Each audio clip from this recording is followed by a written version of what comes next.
Standing in here, Gonzalez readies. Kicks and fires, and that ball hit high into the sky, but foul. Jeffrey Perez was a rookie in 2017 with the New York Yankees and started his Major League Baseball career in New York, born February 24th, 1991. That pitch in there for a strike. You know, Perez can play anywhere. I've seen him in the outfield. I've seen him at third base and second base. I've seen him in left field. So he can pretty much be anywhere. For a while was part of that Marlins organization. He's only played one season in the majors, and that was only for 12 games.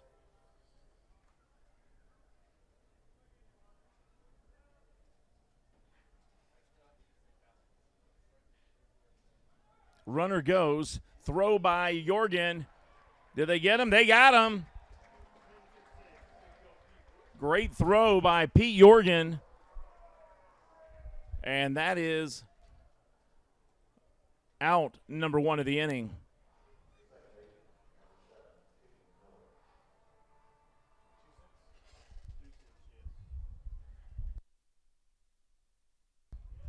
And actually out number two because Jeffrey Perez struck out. Was he looking? No. So he swung and struck out. All right. So Jeffrey Perez he strikes out swinging. And Bermudez is thrown out going to second. So 2 outs here as the top of the order, Jalen Miller, is at the plate.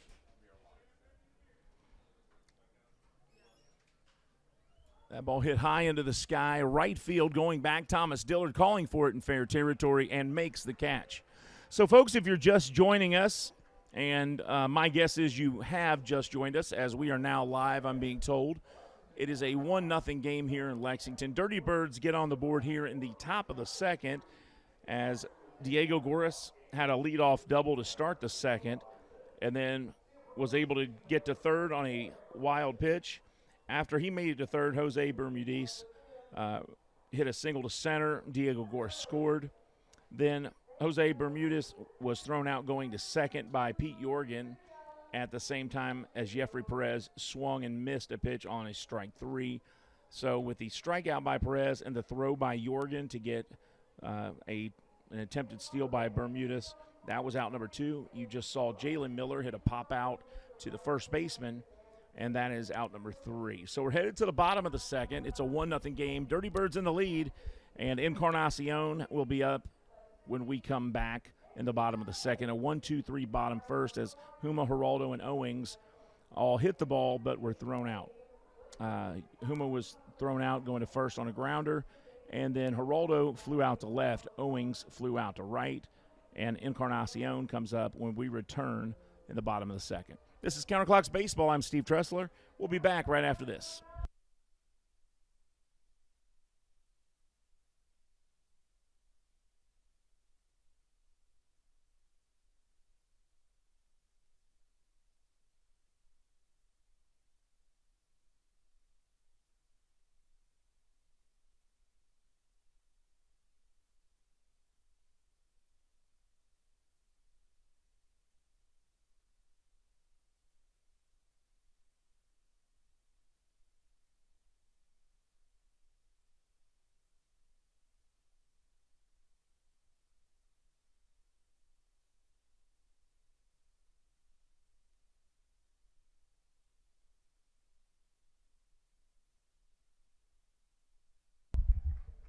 J.C. Encarnacion starts off the bottom of the second for Lexington.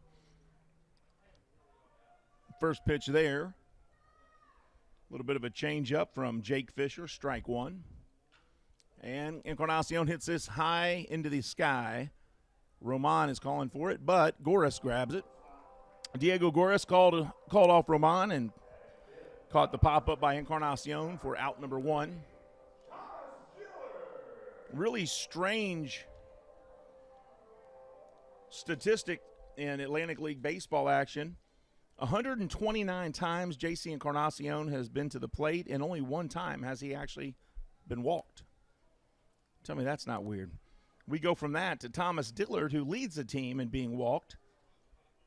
Dillard batting .226, 4 homers, 11 RBIs. Hits this one hard to right. Going back to the warning track, looking up is Bermudez, and he makes the catch on the warning track for out number 2.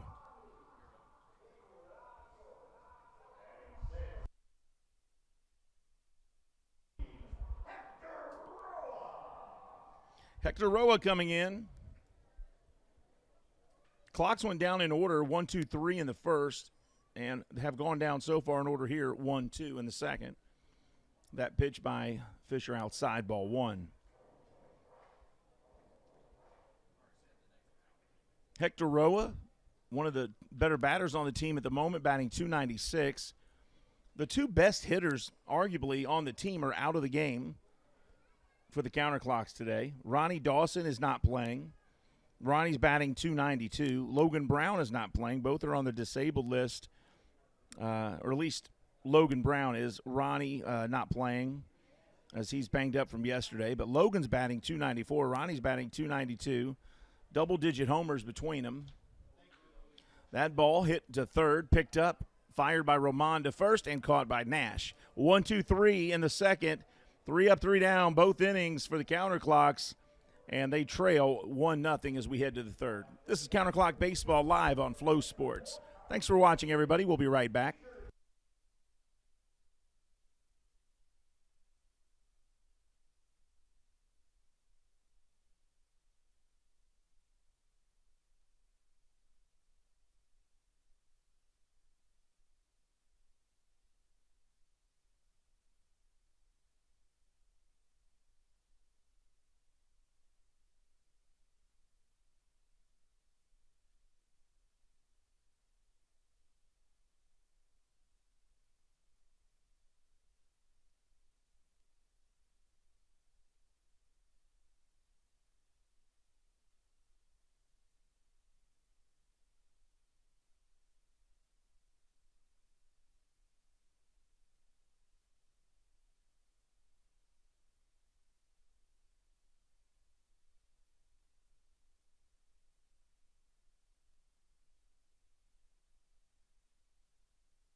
Welcome back to Lexington, Kentucky. Counterclocks Baseball here, live on Flow Sports. I'm Steve Tressler. Dirty Birds lead 1-0 as we begin the third. And to all the Dirty Birds fans that have tuned in, thanks for joining. We appreciate you guys tuning in today. And I'll try not to be too much of a homer calling the game for the Counterclocks. Dirty Birds got on the board first if you're just joining us live,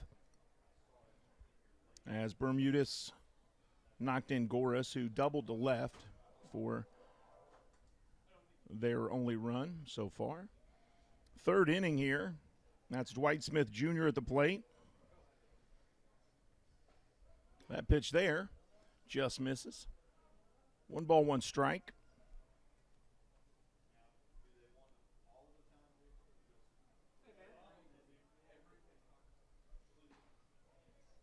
That pitch missing. 2-1 the count. Of course, Dwight Smith Jr., Major League Baseball experience, as well as the pitcher today, Mirandy Gonzalez, on the mound for the Counterclocks. So Dwight Smith draws a walk. That's the second time he's been walked today. He's their designated hitter. First time he had a 3-2 count, and it was a pitch clock violation, a Unified Technologies pitch clock violation that actually gave him ball 4. Telvin Nash stepping in, 167, a home run and 10 RBIs this year. And he hits this one high into the air, left field, sliding over his Owings, looking, and catches it. Had that ball been hit as far as it was hit high, it would have been long gone, folks. But Owings makes the catch. And that is out number 1 here in the top of the third.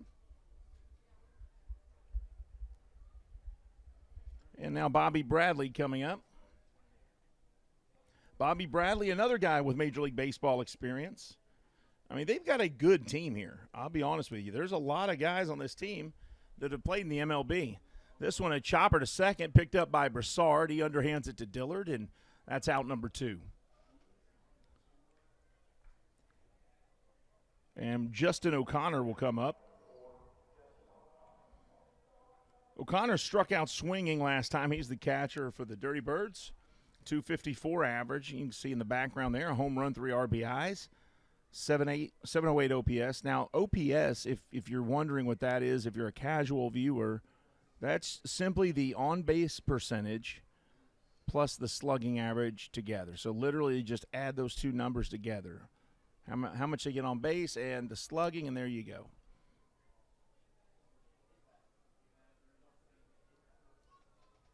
Big leadoff for Dwight Smith at second. That pitch inside. 1 ball, 1 strike, 2 outs. Top of the third, 1-0 Dirty Birds. Dirty Birds right now in 5th place in the South Division of the Atlantic League. Don't count on them being there long, folks, because quite honestly, they probably and arguably have 4 of their better players on the injured list right now. Mikey York, a fantastic player, is on the injured list. Eddie Butler, Duel Lugo. So there's 3 of them there. Another one, not on the injured list, but Phipps, who hit 30 home runs last year, is having visa issues. He's in the Dominican Republic. And once he gets here, that'll give them a whole lot more bat power in the lineup. So they've got a good team here, folks. So if you're a Dirty Birds fan, or if you're watching the game and you don't know much about them, know that the Dirty Birds are going to be in the hunt by mid-season. They will be in the race. This ball ripped and stopped by Geraldo. He fires to first, and he just missed getting him. An infield hit, though, by O'Connor, but, boy, hats off to Manuel Geraldo, who made a diving grab, and hopefully Luke Stone will bring that replay up. And just on cue he does.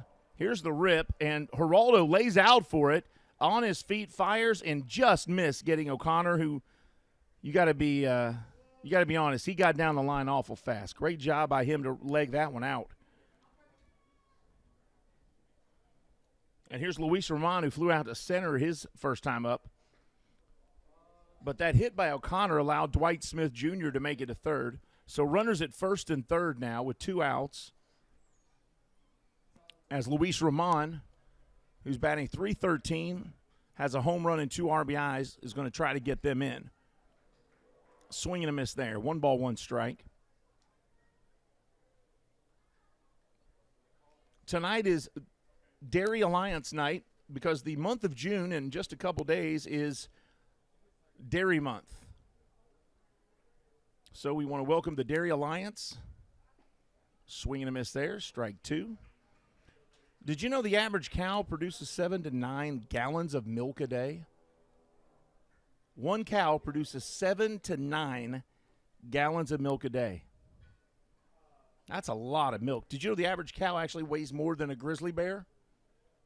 1,800 pounds. This one hit left field, deep left center, going back. It bounces into that KU power alley, picked up by Encarnacion. He'll fire it in. And Geraldo cuts it off, but a run scores. And now runners at second and third as Dwight Smith Jr. crosses the plate. O'Connor gets to third, and Luis Roman, a stand-up double and RBI here. And the Dirty Birds lead 2-0.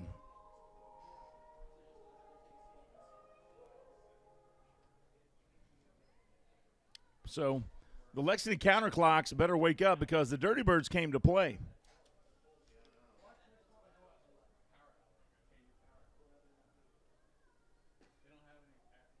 You could actually say they came to not play around, but came to play still good. We'll use that. Here's Diego Goris. First time up, he hit a double to left, almost in the same spot as Luis Roman just did. That's the third double that's been hit right to that spot in left field. Goris with 2 home runs this season, 10 RBIs. That one in there for a strike, 2-1. June is National Dairy Month.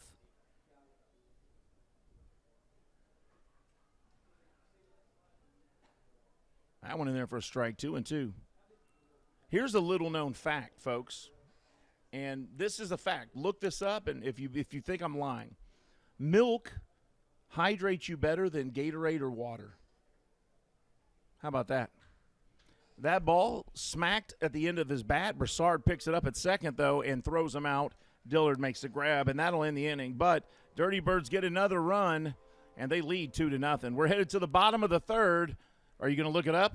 Is milk better for hydration than Gatorade or water, or am I lying? Look it up. We'll be right back. This is Counterclock Baseball on Flow Sports.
Welcome back to Lexington, Kentucky.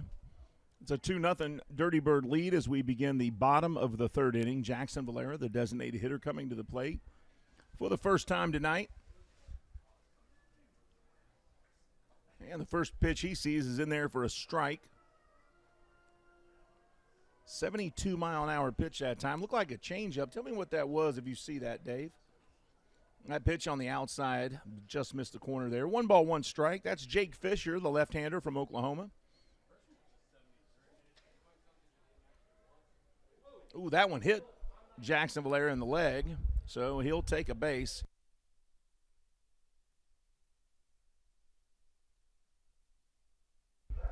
So that's the first base runner. And here comes Pete Jorgen. Jorgen getting the start today because Logan Brown is on the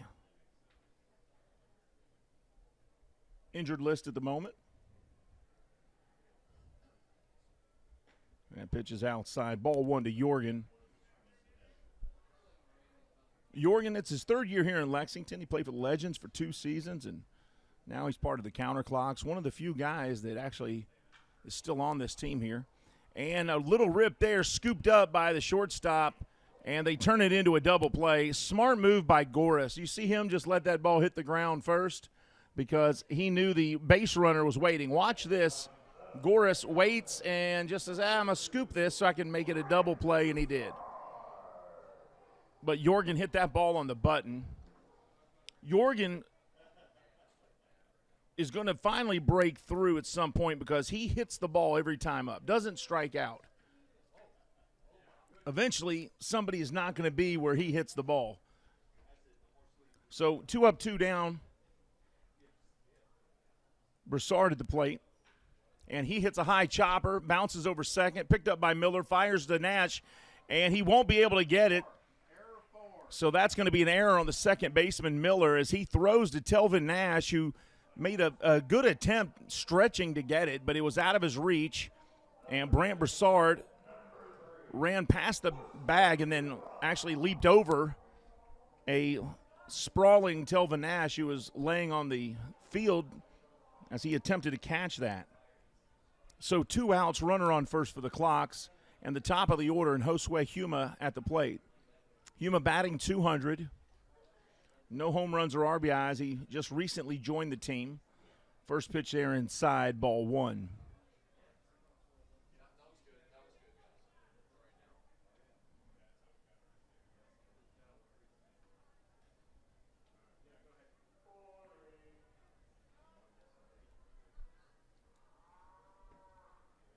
Now the pitch clock is in effect now, May 30th here in the Atlantic League. That pitch is in there for strike 1, 68 miles an hour. Now this guy, it's not an easel pitch. Isn't it called an easel pitch, or what's it called, Dave? An ephus pitch, yeah. That wasn't an ephus pitch, but man, you rarely see a starting pitcher throw in the 60s and then turn around and throw a pitch, in the 80s. But that's exactly what he just did there. 1 ball, 2 strikes. First time up today, Josue Huma grounded out to third. He is number 1 in the batting order, so the top of the order here with a runner on first. That pitch misses low. 2-2. 2 balls, 2 strikes, 2 outs, bottom of the third, and a 2-0 Dirty Bird lead.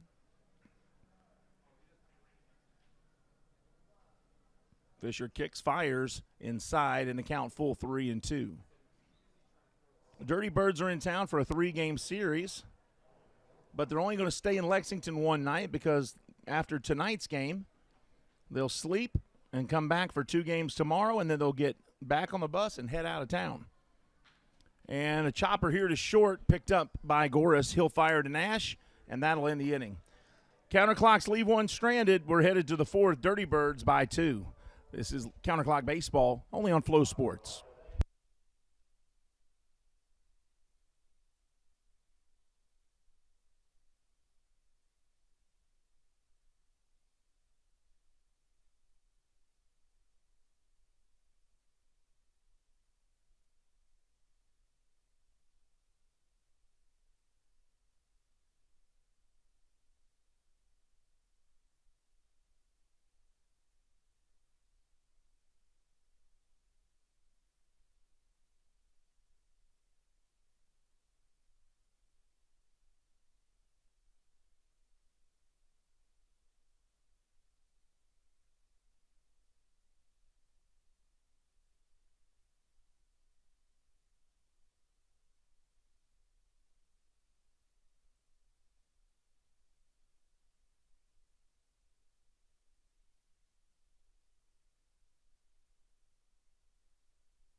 Jose Bermudez will lead off the top of the 4th inning here in Lexington, Kentucky. Counterclocks trailing Dirty Birds 2-0. You know, everybody wonders why they changed their name from the Legends to the Counterclocks, and even if they did, for what? Lexington Legends. That rolls right off the tongue, right? Lexington Legends. It's a good name. Strike one there. Swing and a miss, strike two. Well, here's the reason. During the Revolutionary War, the horses were raced by British clockwise and on the grass. And this ball hit by Bermudez to short, fired over to first, and Geraldo throws him out for out number one. So the British would race horses would race them clockwise and on the grass. So Kentuckians, as a way to say that they don't want to be like the British and have their own independent spirit, started racing horses counterclockwise on the dirt. And baseball is played counterclockwise on the dirt. So that's where the name came from, Counterclocks. Jeffrey Perez hits the first pitch he sees to Broussard. He'll fire to Dillard. 2 up, 2 down. And now the top of the order in Jalen Miller coming to the plate. So now you know why the Counterclocks are called the Counterclocks. And somebody asked me about the Dirty Birds name. Well, it's because they have to do with the mines, right? You release the bird into the mine, and if it came out on the other side and just dirty, it was okay to work in the mines. But if it didn't come out at all, you knew that it was too toxic to go in the mines and work. That ball ripped down the third base line, past Huma, into the corner. Miller goes for 2, and he'll be safe at second as Owings throws it in. So a second double of the night for Miller, both to left field. That time he hit it into the corner. He pulled it. First time it was really left center. But 2 doubles tonight. He's 2 for 3. And Dwight Smith Jr. comes to the plate. But, boy, you look at this lineup. Like Jalen Miller, he's a baller. I mean, he played double-A ball. Diego Goris, triple-A. Luis Ramon, triple-A. Bobby Bradley, MLB. Jeffrey Perez, MLB. Dwight Smith, MLB. I mean, they've got some straight-up ballers on this team. And that's why, I would warn other teams not to go in and start clowning the Dirty Birds just yet, because they've got a good squad here. And I would never count Billy Horn out. Billy Horn, not only just a good guy, but an incredibly good coach. Joe Testa on his staff, the pitching coach, is well respected. And Tony Coramato and Nick DeMeo, they got a good staff. That pitch hits the outside corner. 2 balls, 1 strike. Miller came from York earlier. O'Connor came from Staten Island earlier this year. Jalen Miller, previously at York. O'Connor, previously at Staten Island. So Jalen Miller, who's hit 2 doubles tonight. Why would York get rid of a guy that's playing? There he is right there. Why'd they get rid of that guy? Number 7. He's balling. Dirty Birds are all too happy to have him. There's Manuel Geraldo in your screen, number 26. Looks like he just got a fresh haircut. Swing and a miss there. Count goes full 3-2 now to Dwight Smith Jr. Batting .277, 3 home runs, 7 RBIs. Technically, he's not had a plate appearance because he's been walked twice. He fouls that one off. Mirandy Gonzalez on the mound does not want to walk him a third time. That's interesting because as a team, the Counterclocks have struck out more batters, the pitching staff, but they also walked more batters than the pitching staff for the Dirty Birds.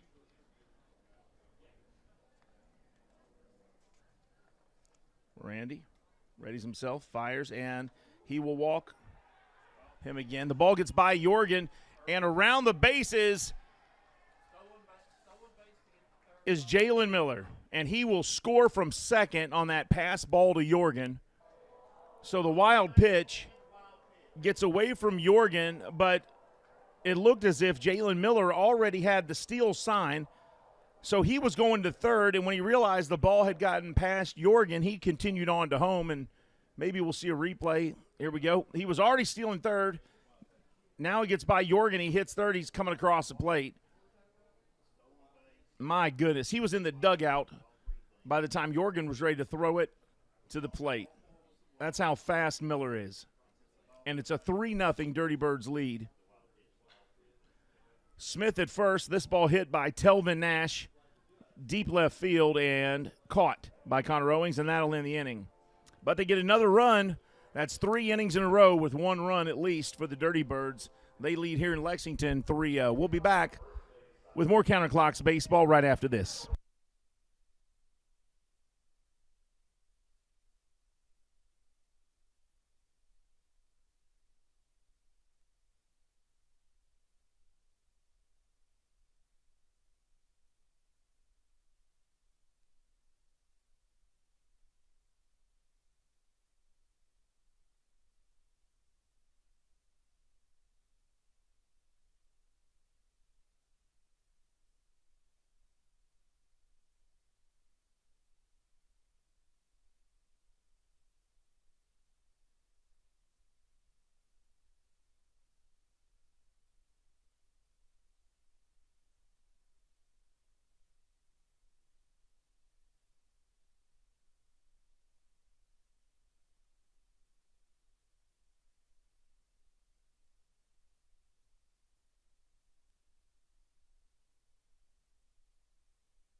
Manuel Geraldo will lead off the bottom of the fourth for the Counterclocks. They trail 3-0 to the Charleston Dirty Birds. Welcome, everybody. The Atlantic League Game of the Week right here from Counterclocks Field as the Lexington Counterclocks start a 3-game series with the Charleston Dirty Birds. 1 tonight and doubleheader tomorrow. This ball hit by Manuel Geraldo to left center field, going back to the power alley and making the catch right in front of the warning track. And there's out number 1 as Jeffrey Perez makes the grab.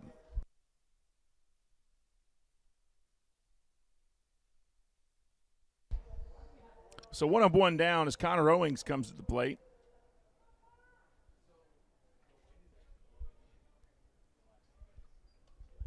Connor Owings played his college baseball at Coastal Carolina University, a university really starting to become known for their sports. I mean, Coastal Carolina ranked in the top 25 in football the last few seasons. Who saw that coming?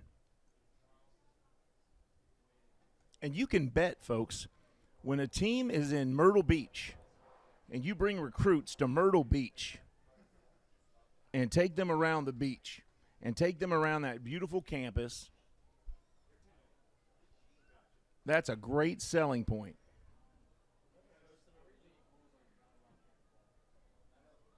If I was a recruit in any sport, I would love to be in college at Myrtle Beach. 3 balls, 1 strike here to Connor Owings.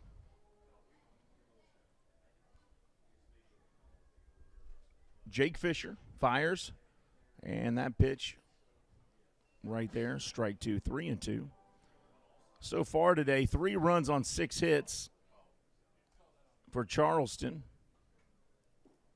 And he'll walk Connor Owings. Now, you're not supposed to say when somebody's throwing a no-hitter, but I'm going to say it because it'll jinx the Dirty Birds pitcher. And I don't want him to no-hit us. I do wish him individual success. But as a Homer broadcaster, I'm hoping we can break the no-hitter here that he's got going through 3 1/3. Swing and a miss there.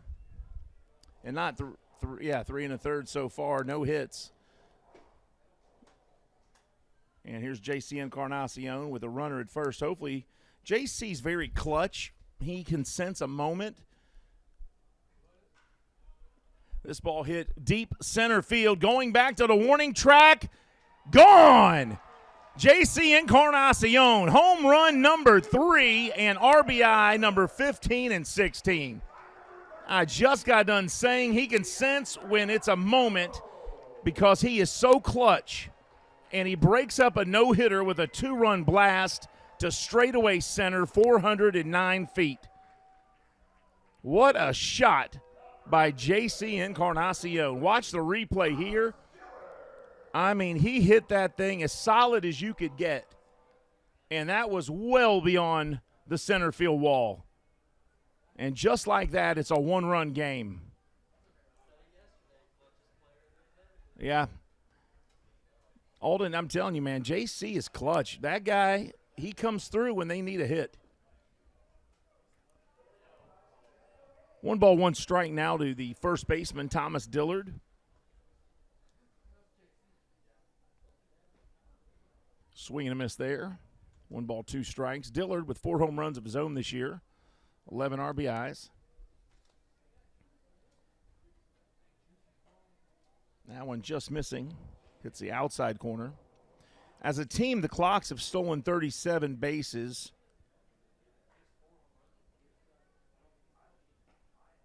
The Dirty Birds have only stolen, well, actually, the Dirty Birds are right there with them. Dirty Birds stolen 41 bases this year. Counter Clocks 37. Or no, they've allowed 39, I think. Yeah, 30. I think that's what that says.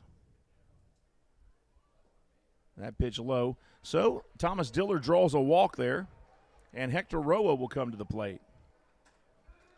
Only the second time tonight for Roa. First time he grounded out to third. Last 10 games for Charleston, they are 3-7. Lexington 4-6. So neither team really crushing the competition as of late. That ball gets away from O'Connor, but Dillard stays put. Now, as far as hitting goes, Lexington is a better hitting team and considerably better. They hit 253 as a team. Charleston only hitting 200 as a team. And that's through the first 28 games of the season. Roa, as you see there, 292, a couple home runs, 5 RBIs. But Charleston's starting pitching has been pretty darn good. This ball hit to left. That's a base hit for Roa. Dillard goes to second, and the Clocks continue to hit the ball here in the 4th inning. Dirty Birds pitching, the starters have been pretty decent. I mean, overall the record 5-12, but the 3rd best ERA in the league. High Point and Gastonia have the best pitching in the league, and surprisingly, Charleston, who has the worst record in the league, has the 3rd best pitching in the league too. So that is a catch because that means the bullpen and the setup men are having considerable trouble. But the starters for the Dirty Birds are really doing well. I mean, they're going 6-7 innings. That pitch there, low, ball 1. 2 on, 1 out for the Counter Clocks.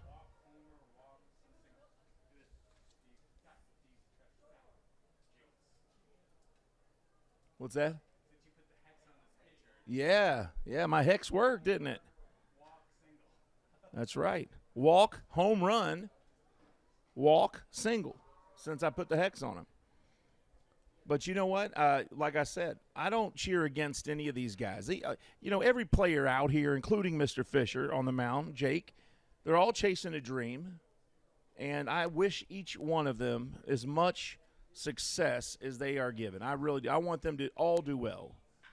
This ball hit hard to left, deep left field, gone! Another home run in the inning. This time, Jackson Valera crushes a 1-1 pitch to left field, 335 feet. And what was a 3-0 game at the start of the inning is now a 5-3 Lexington lead. And Jackson Valera just hit the Miller Transportation ticket out of town with that shot. That was the Miller Transportation's ticket out of town by Jackson Valera. 5-3. And, boy, did you see the bullpen when the ball went in there? If we could see that replay one more time, Luke, watch the bullpen for the counter clocks. You tell me those pitchers don't care or they're not excited about when their teammates do well. Watch the bullpen right here when the ball goes over. Look at them all. Oh, hey. Yeah, they're high-fiving each other. And, of course, the other bullpen, they just have no reaction at all. But they know they may be getting up to warm up soon. So good to see that for Jackson Valera. So a mound visit there. Looks like Joe Testa came out to talk to Jake Fisher. And that's how quickly things can change in this league, right? I mean, Jake Fisher had a no-hitter going through 3 innings. And then in the 4th inning, 5 runs on 3 hits. And that's why we always say walks will kill you. 2 of those 5 runs were walks. And Pete Jorgen hits this a ton to left. Home run, Pete Jorgen. Oh, no, it went foul. Oh, I wanted that so bad for Pete. I thought that was gone. Look at the bullpen. You think they didn't want it? Oh, I'd love to see it for Pete. This kid works so hard. He grinds it out. Garrett Schilling was on his feet in the bullpen jumping up and down because he thought it was going to be fair. And Pete rips this one, and that one's foul.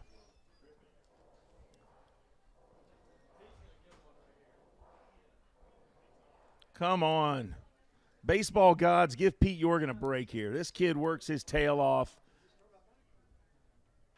And that one ripped into center field for a base hit. So ask and you shall receive, right? And the baseball gods allowed him to get a single to center. Good to see Pete Jorgen on base. As he blasted that first pitch, I really thought it was gone. And it was. It just wasn't fair. And when I say it just wasn't fair, that's a euphemism for a number of things. It wasn't fair to Pete. It wasn't fair to me. It wasn't fair to Connie at home. It wasn't fair where it landed. This ball hit high into the sky by Broussard. And making the catch is Bermudez. And that's out number 2. He calls off Miller to make that play. So Jorgen's still at first, 2 outs. And now Josue Huma comes to the plate for his 3rd trip. He represents the top of the order.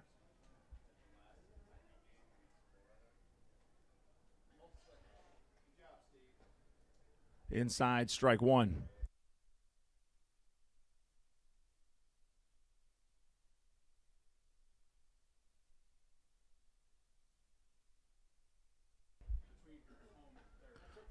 Swing and a miss there. No balls, 2 strikes now to Huma. Fisher trying to get out of this inning that has been tough on him. That one looked good on the outside corner but missed. 1 ball, 2 strikes. Bob Howard didn't think he got enough of the corner there to call it strike 3. Fisher, no hitter through 3. And Josue Huma will go down looking on that pitch, but 5 runs on 4 hits for the Counterclocks, and they countered the Dirty Birds on the scoreboard finally, and they lead 5-3. We're headed to the 5th, folks. This is Counterclocks Baseball Live on Flow Sports. We'll be right back.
Welcome to the Dairy Alliance night here at the ballpark. The Dairy Alliance is in town, and they have brought milk and cheese and all kinds of butter and stuff for the visitors at the park today. Strike one there by Gonzalez.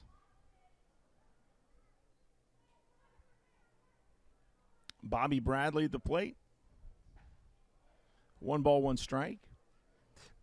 Hey, Hugh, do you know what the mama cow told the baby cow when it was time for bed?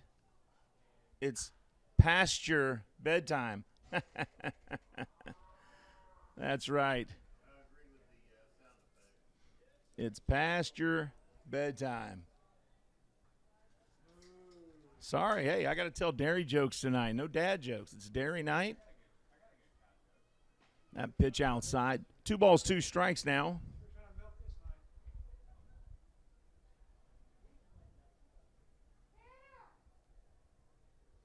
Two and two to Bradley.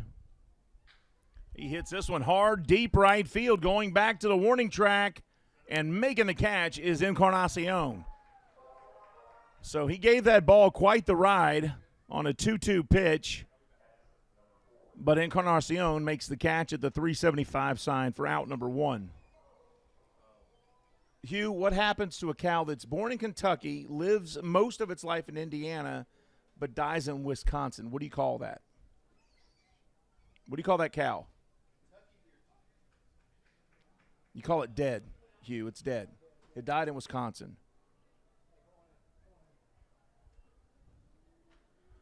Little half swing there by Justin O'Connor. O'Connor tonight, 1 for 2, did hit that home run earlier.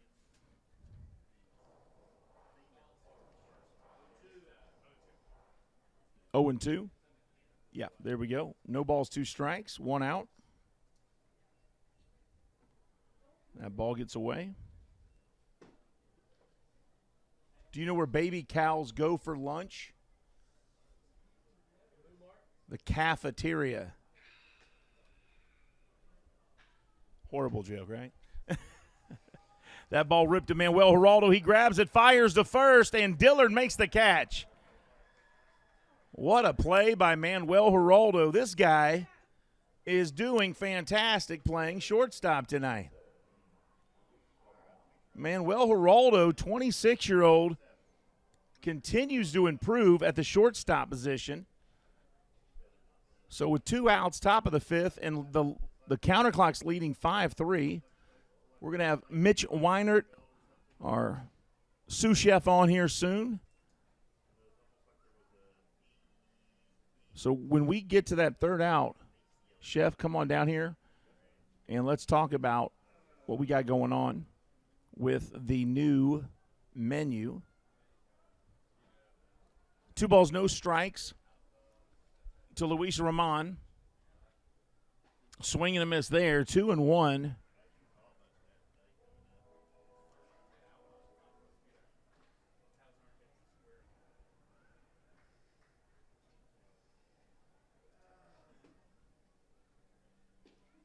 Check swing there. 3-1 the count.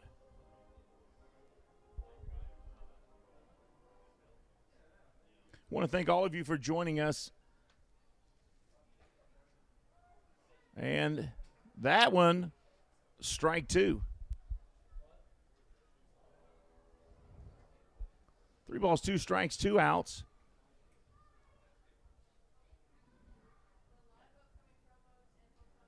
Here's the payoff pitch. Oh, my goodness. Bob Howard says no. That's a walk. Chef, come on down. So a walk there puts Luis Roman on board.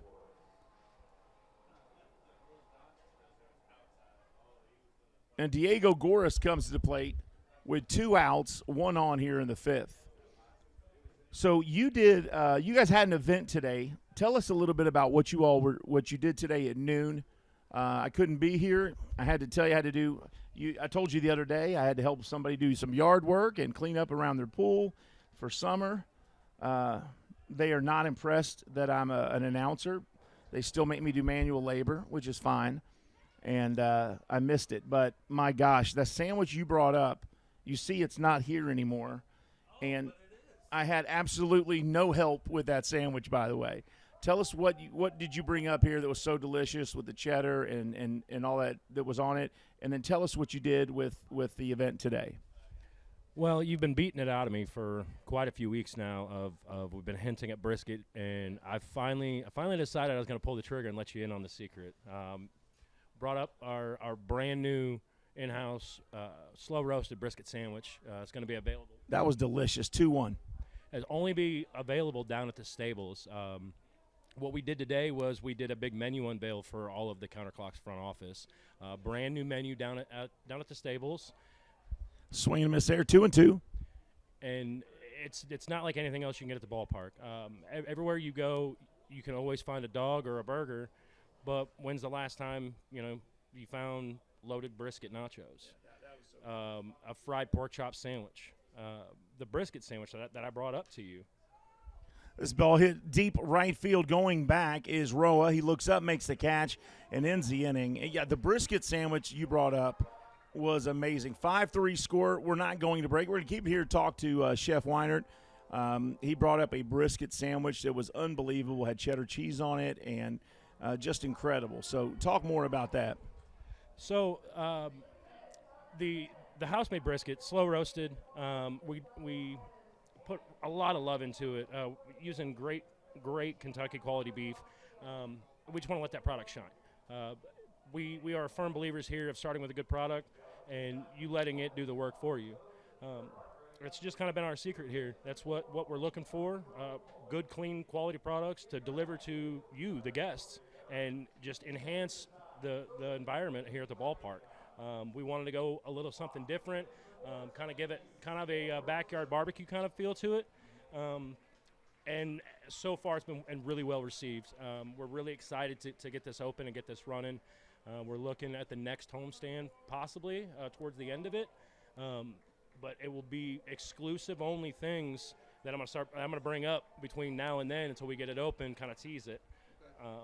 But yeah, it's I actually brought up another sample of the brisket sandwich. We could get some pictures of it for you. As well, I brought up that wonderful, wonderful pork chop sandwich.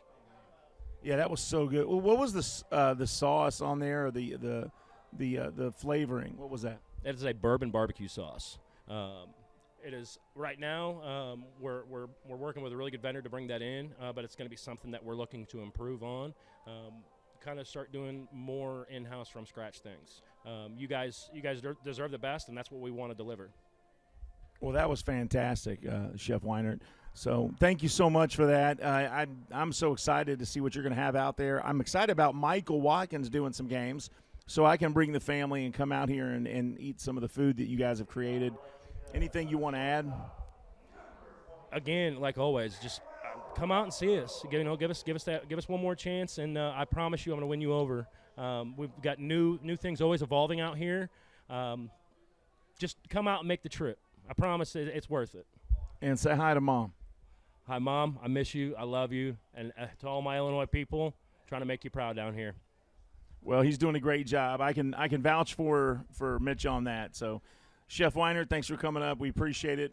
Manuel Geraldo, little chopper here, picked up by Roman, fired to first, and 1 down, bottom 5.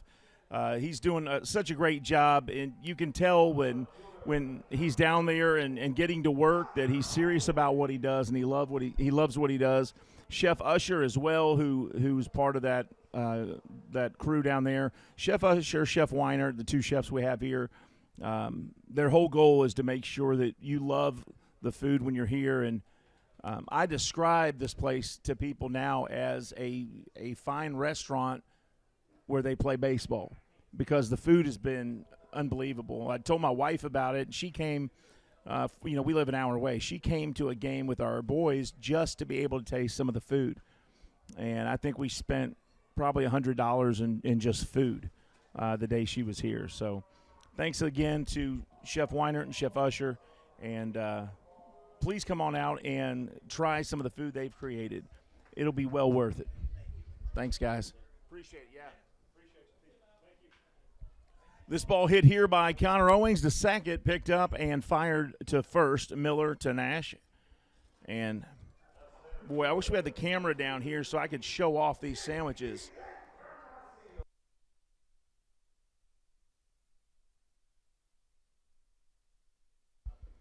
And here you go. Let's see if you can get those. Can you get those, Alden? Let me put this camera down. Hang on.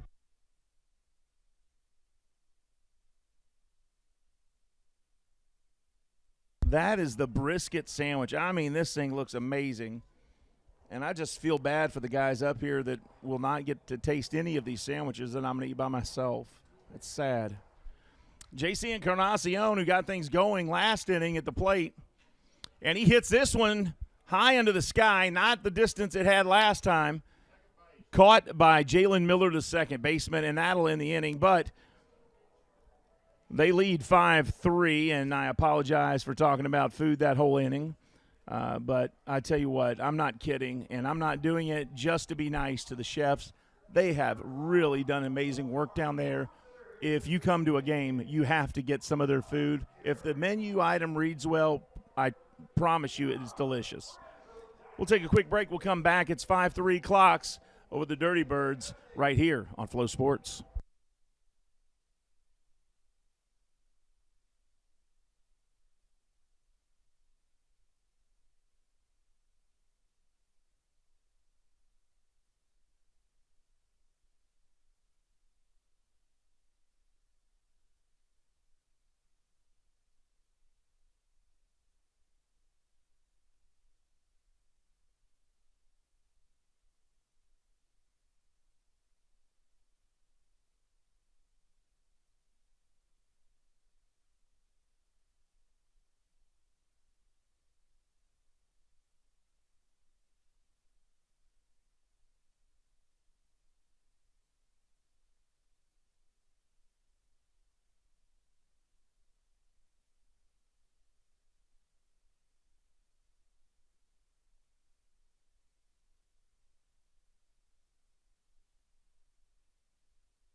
Jose Bermudez steps in and shows bunt quickly. It's his third trip to the plate today. He singled to center and then grounded out to short. Strike one on that. They say he went and did not just show bunt. Swing and a miss there. Strike two.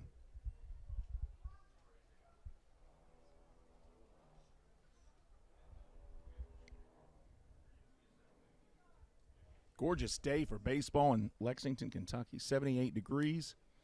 It's probably cooler now. It was 82 at the start of the game. That pitch is outside. Ball one. Let's see what the temperature is now here in Lexington. Isn't it amazing what your phones can do for you now? That pitch, strike three call on Bermudez.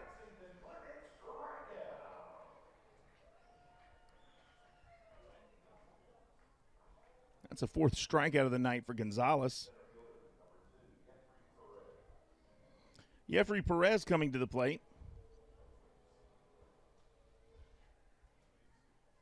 One out, top of the sixth. Perez batting 155. He's 0 for 2 today. He has struck out and grounded out to second base. He does have a home run this year, 6 RBIs. And it seems like as Jake Fisher started to lose his touch with his pitching there in the fifth, Gonzalez has settled down. There's a strike there. But you know what? When you give your starting pitcher runs, that helps, right? He doesn't feel as rattled. He doesn't feel like he has the whole game on his shoulders. Swing and a miss there. 2 balls, 2 strikes. You know, Nolan Ryan would go into the dugout and tell his team, hey, just give me 1 run today. I mean, are you kidding me? Your pitcher saying, don't worry about them scoring. Just give me 1 run and we'll win. My goodness. Full count here, 3-2 to a guy with one of the cooler names in baseball, Jeffrey Perez. And got him, strike 3 called as that one hit the outside corner. And Perez didn't think so, but Bob Howard makes the call there, and Perez thought he had a walk. And that is out number 2. Strikeout number 5 for Gonzalez. Barry Lyons coming out, and after that strikeout, he's calling for a new pitcher. I wouldn't have thought that, but hey, Jeffrey, you got a chance to get the win here, and he gets some love from the team as they slap hands. It looks like Josh Martin's coming into the game, folks. We'll take a quick break while he warms up. This is Counterclocks Baseball right here on the Counterclocks Network on Flow Sports. We'll be right back.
So Josh Martin gets the call from the bullpen.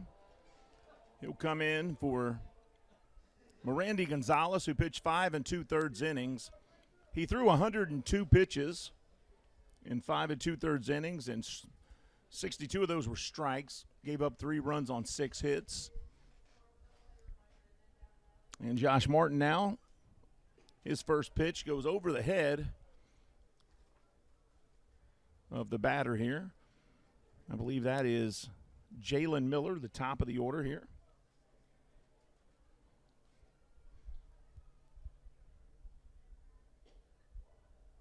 That pitch there misses that. I don't think that is Jalen Miller. Who is that batting?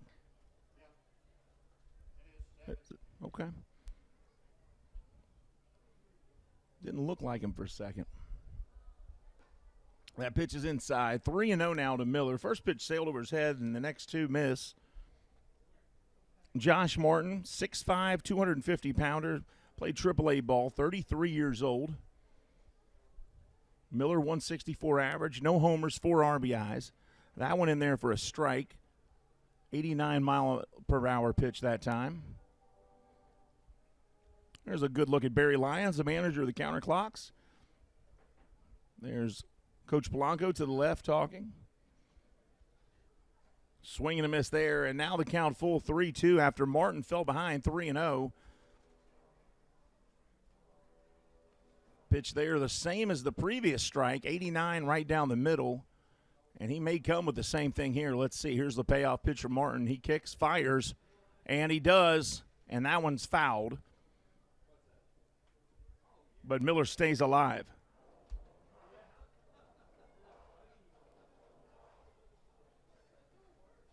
"78 degrees here in central Kentucky.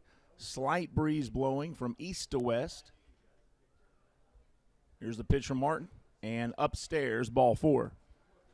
So Jalen Miller gets on for the 3rd time tonight in 4 trips.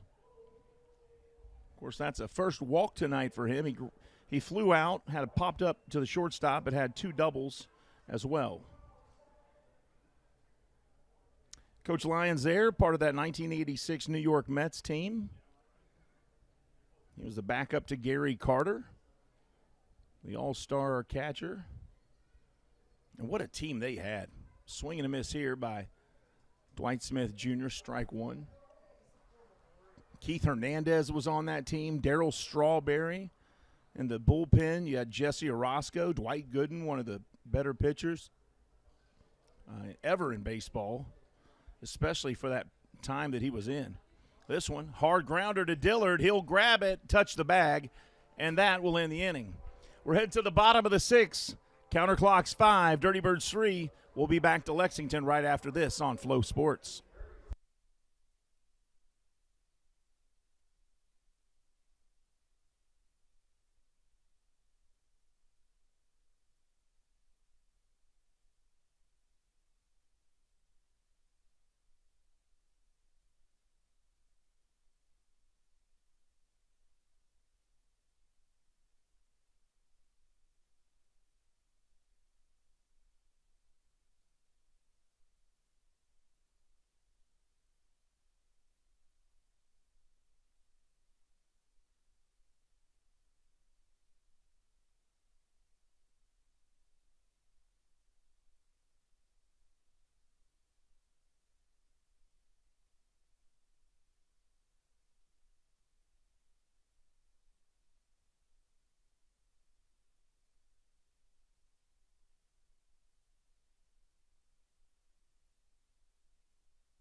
The guy who got the last out of the inning is the first up. Thomas Dillard stepping in. He made the final play in the top of the sixth, and he'll lead off the bottom of the sixth. 1 ball, no strikes. And this one hit hard, left field, going back. It bounces off the Lexington Clinic sign. He's on his way to second, and he's in there with a double. So Thomas Dillard rips that one all the way to the wall. Almost another home run for him. That would have been number 5. But you know what? I think he'll be just happy with a double. And now Hector Roa will come back to the plate. As Dillard, 1 for 2 now. He flew out to right his first time, walked, and now he's doubled to left.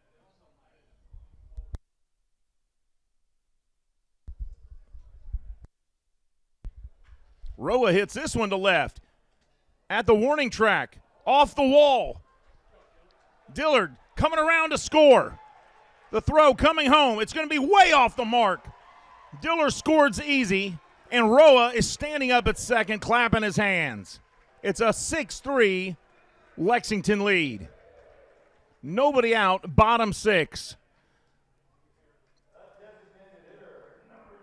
Here's the replay as Roa rips that one all the way to the wall.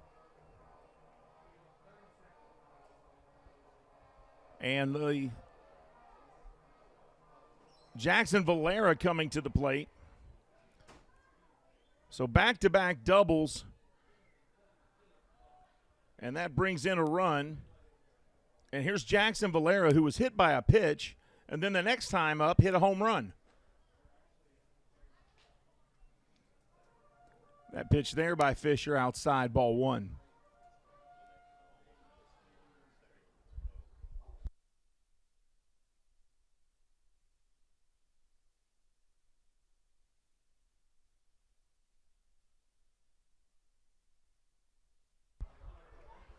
So Dave Kaplan just told me a horrible joke. But you know what?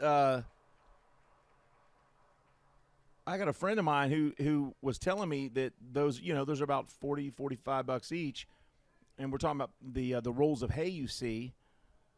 But he has 9 acres, and he lets his fields grow, and then he has a guy come and just mow everything, but rolls that up into hay.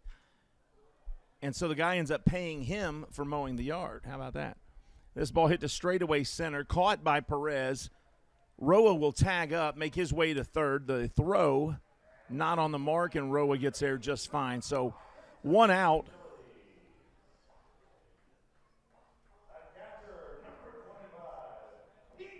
As Jackson Valera's deep ball to center moves Roa to third. And Pete Jorgen, who singled to center last time up at the plate. Pete 1 for 2 today. Here's the pitch from Fisher. Way outside, ball 1. Fisher has now thrown 73 pitches, 48 for strikes, and you can see he's starting to wear down a little bit. And Pete hits this one straightaway center. That's a deep shot, but that will bring in the runner. So give Pete a sacrifice fly as the runner scores, and credit Pete with the RBI there. And it's a 7-3 Lexington lead, thanks to the efforts of Pete Jorgen, who hits that one to deep center and a run scores. So nobody on base, but 2 runs have come in, and here's Brant Broussard.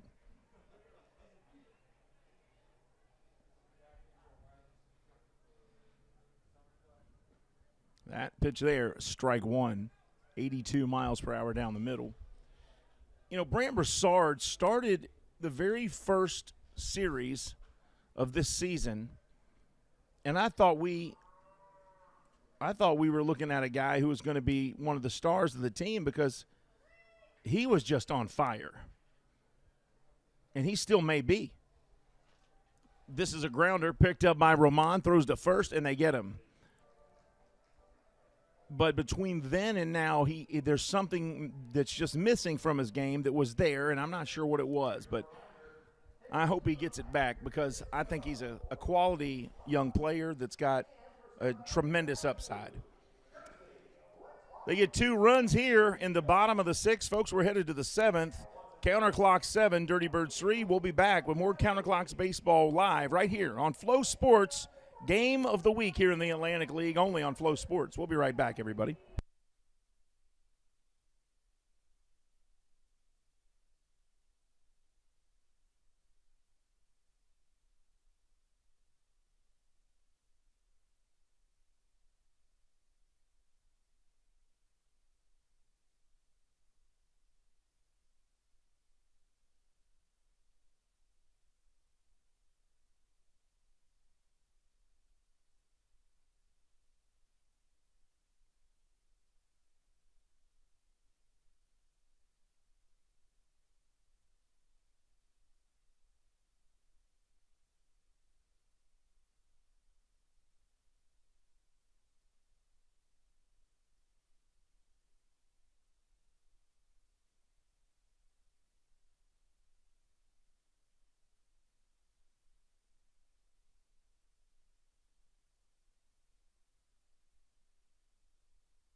Josh Martin returns to the mound for inning number 7, and he will face Telvin Nash at the plate.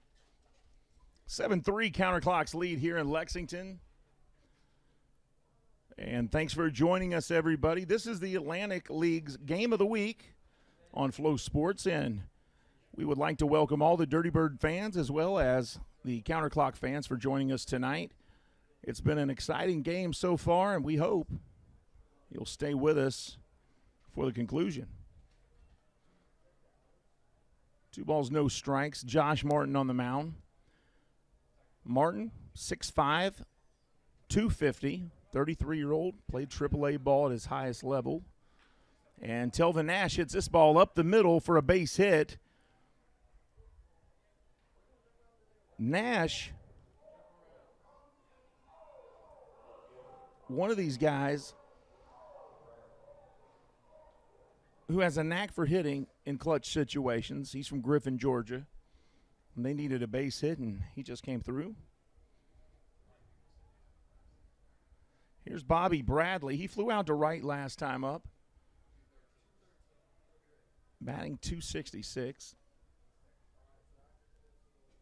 Bradley, the power hitter on the team.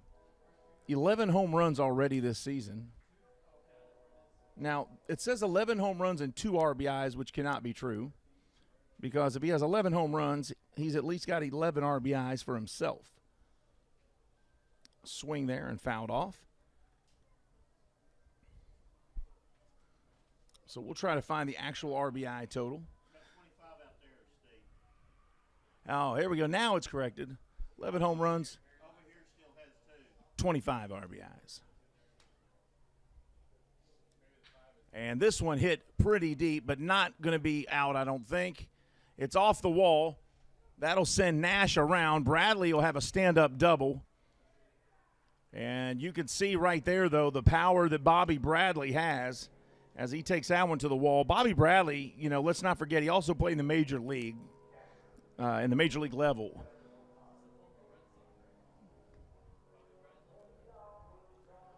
So runners at second and third, nobody out here in the 7th.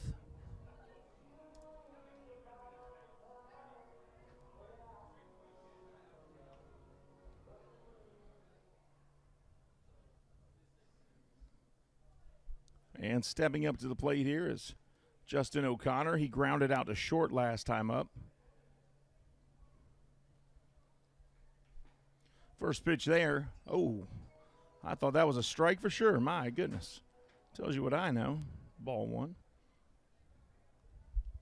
course, Bobby Bradley in his major league career played for the Cleveland Guardians or Indians, however you want to say it. That pitch there low as well. 2 balls, no strikes.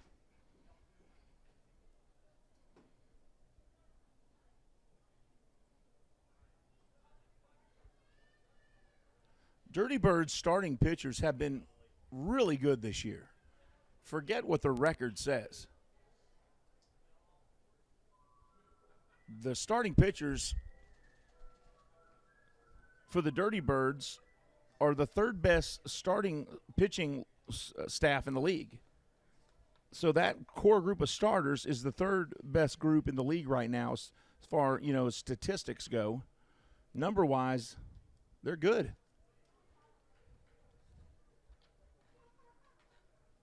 That ball fouled off. 2 balls, 2 strikes.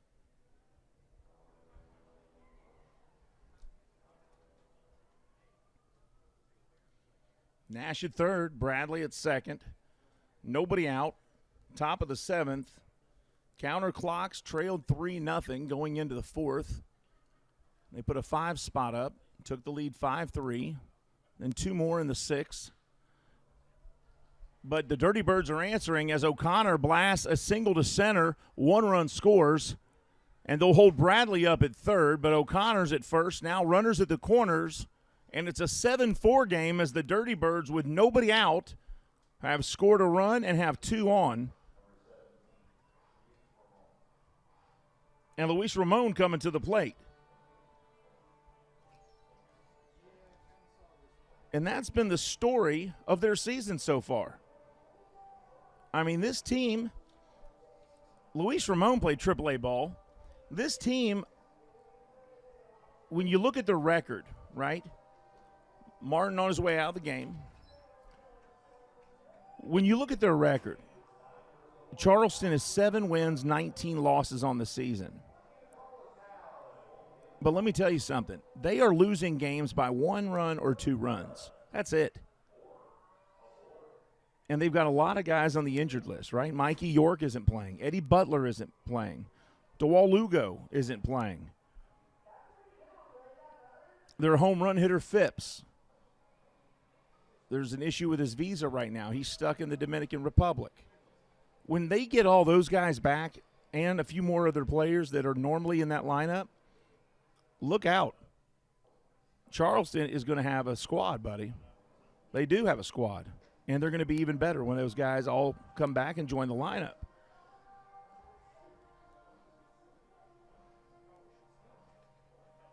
Lexington has a squad of their own. And some of Lexington's better players are not playing tonight. Logan Brown is not in the lineup tonight. Ronnie Dawson, not in the lineup tonight.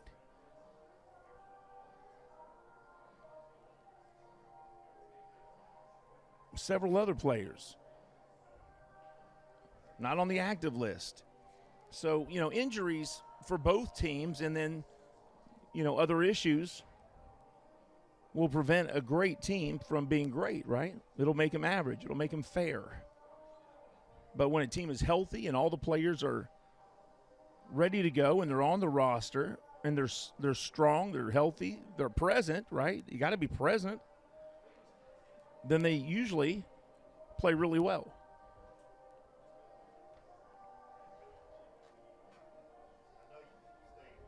So the new pitcher, Logan Salo, into the game. I know you say walks will kill, injuries will kill too. Yep.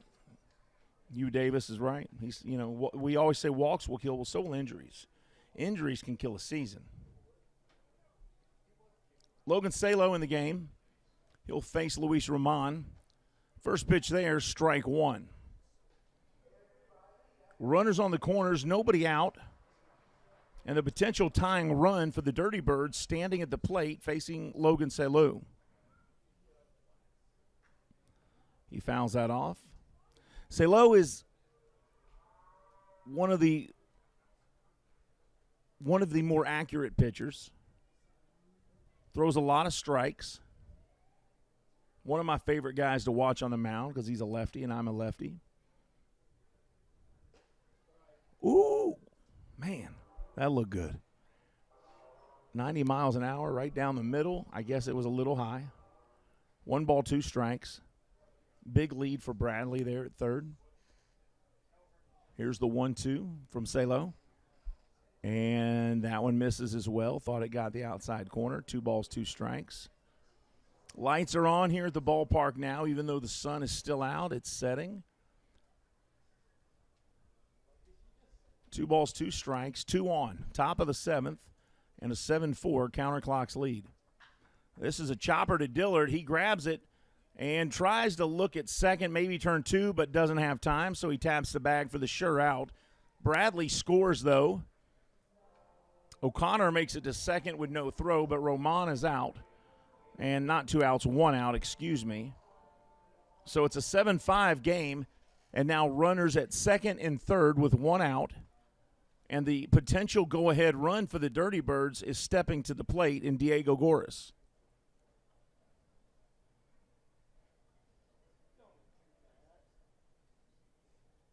Swing and a miss by Goris. Strike 1. Yep, excuse me, tying run. I said go ahead. We still have first and third on your board there on the screen. No balls, 1 strike.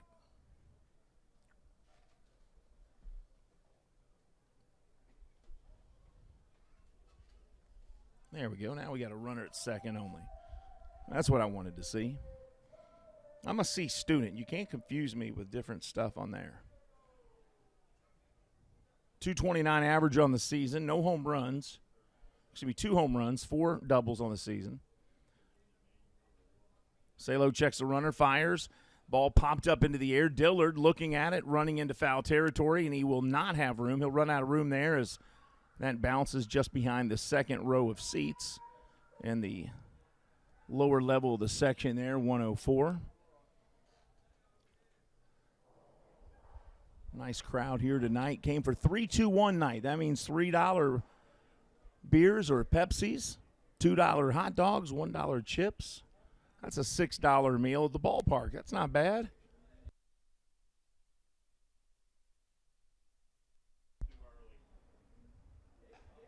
And that pitch up high. 2 balls, 2 strikes.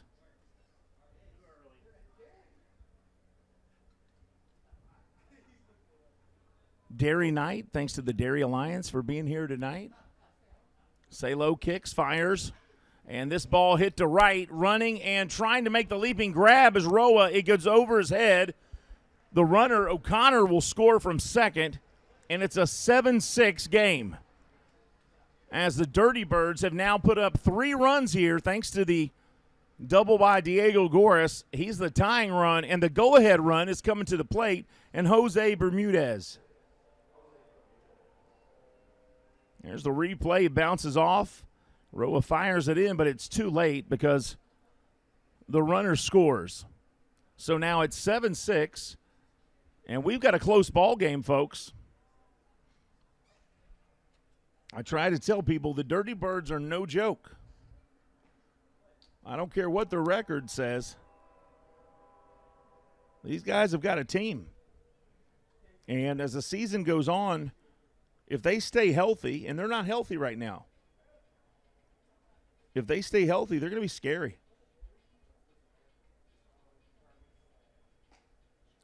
Logan Salo fires that one in there for a strike. 1 ball, 1 strike. There's his numbers.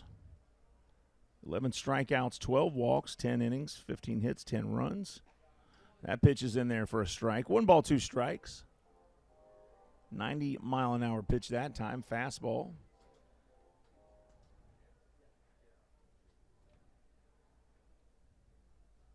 Here's the 1-2. Checks his runner, now fires. Swing and a miss, strike 3. And that's the second time that Bermudez has gone down swinging. So Jeffrey Perez will come up with 2 outs. And he's going to try to bring Goris in to tie the game. And if Perez can somehow make it in, he'll be the go-ahead run. Logan Salo is going to do his best to not let that happen. This one popped up into the air. Pete Jorgen running for it, and it's going to be just out of his reach as that bounces into the stands, and it's a souvenir. No balls, one strike.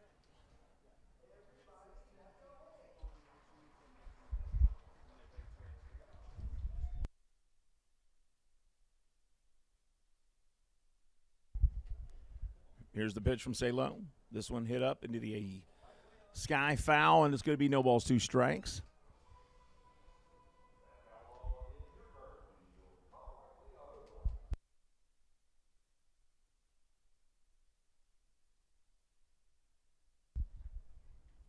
Logan Salo trying to get out of this inning here. Checks his runner. The lefty kicks and fires. That one just inside a little bit. 1 ball, 2 strikes. Top of the order on deck. Jalen Miller, Dwight Smith Jr. wait in the wings.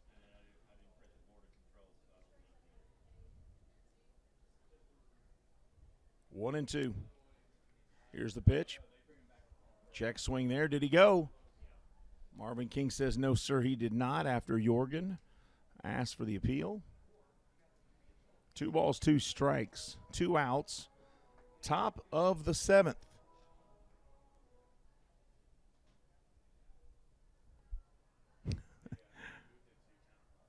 I hear you, Will. This ball hit deep right field. Going back to the wall is Roa. Gone. A 2-run blast by Jeffrey Perez, and it is an 8-7 Dirty Birds lead. Logan Salo gave him a pitch there on 2-2 that Jeffrey Perez took advantage of and sent it over the right field wall, and they've come all the way back from 7-3 to lead 8-7 here in the 7th inning. 5 runs so far in the 7th inning for the Dirty Birds. And Barry Lyons will make his way out to the mound. As he changes pitchers, we're going to take a quick break with him. This is Counterclocks Baseball live on Flow Sports. We'll be right back, everybody.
So you can close the book on Logan Salo. A big 7th inning for the Charleston Dirty Birds. They lead 8-7. First pitch here from Dakota Mackes. Strike 1 to Jalen Miller. Miller tonight, 2 doubles. That pitch low and away, 1 ball, 1 strike.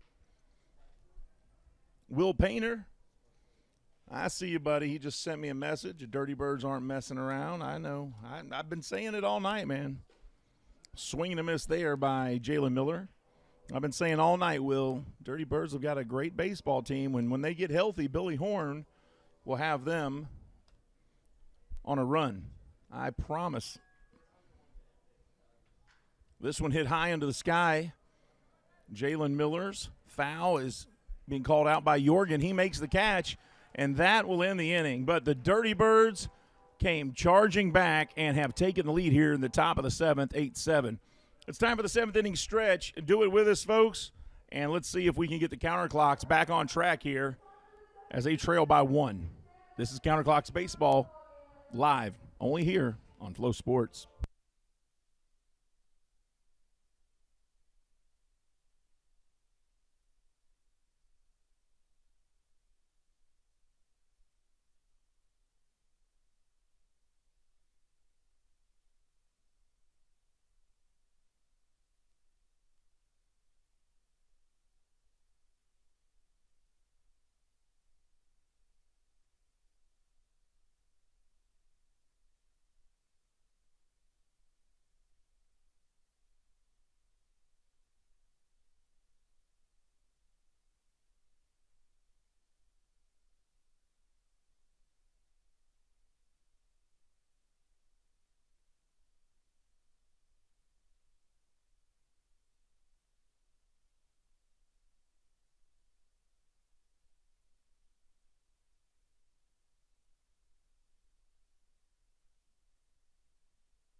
Welcome back to Lexington's Counterclocks field here.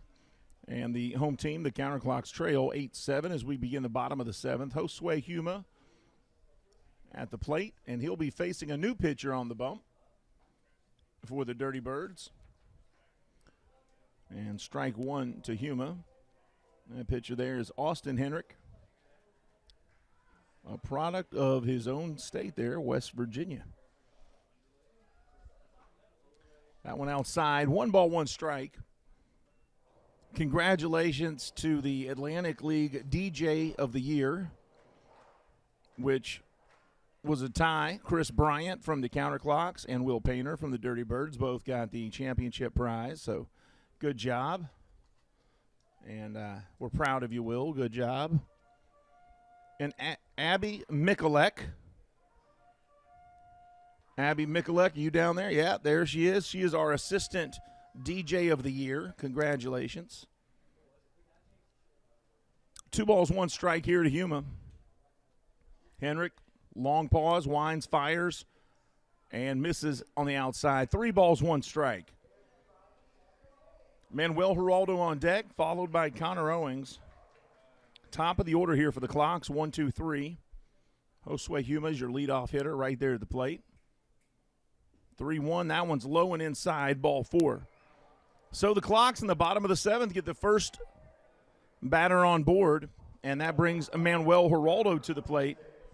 And Geraldo's had a really hot bat lately, although today he's 0 for 2. Actually, what is he today? He's not 0 for 2. Did he get a hit earlier? He's 0 for 3. He's hit the ball hard every time to the plate. He was 6 for 12 in the last series with multiple base hits there. That one deep left field, going to the corner, and it's fair. It bounces off the wall right at the fair post sign, and they're going to hold up Huma. Josue Huma made a turn at third. I thought he would have had plenty of time to score and tie this thing up. But Coach Polanco saw it differently, and he probably made the better call between the two of us because he's right there. But that double moves Josue Huma to third. And Manuel Geraldo, who's hit the ball hard all night, finally found a gap. So runners at second and third, nobody out. And Connor Owings at the plate. Connor Owings is the home run leader on this team. Second in RBIs with 17. 6 home runs on the year.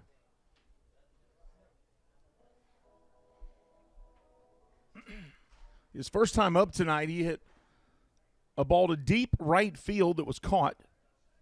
Encarnacion waiting on deck. Encarnacion with a home run tonight. There's a rib by Connor Owings, and then it'll tie this up, and it may even give him the lead. Huma comes in to score. Manuel Geraldo comes in to score, and it's a 9-8 counterclocks lead. So Connor Owings doubles in 2 runs and gives the counterclocks a 9-8 lead here in the bottom of the 7th. Encarnacion stepping to the plate there on the replay, and he says, yes, there we go. And he tells his teammates to come over and give him some love, and they did. Now Encarnacion at the plate with nobody out and Owings at second. And Owings is the guy with the big lead at second there. Encarnacion is not somebody that I call a clutch hitter. He is a clutch hitter. Encarnacion thrives in these kind of situations. 1 ball, no strikes. Henrik from the stretch checks Owings, now fires, and that's low. 2 balls and no strikes.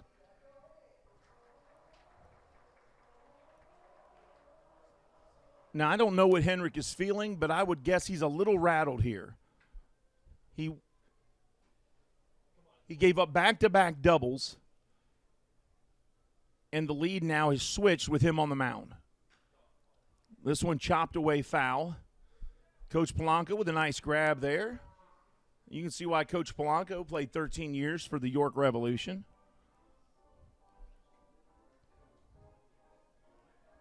Two balls, 1 strike. Henrik from the stretch. Checks his runner. Now fires. And this one ripped by Encarnacion. Fair ball. Are they going to get him? Not even close. And Connor Owings stays at second. Encarnacion with an infield single.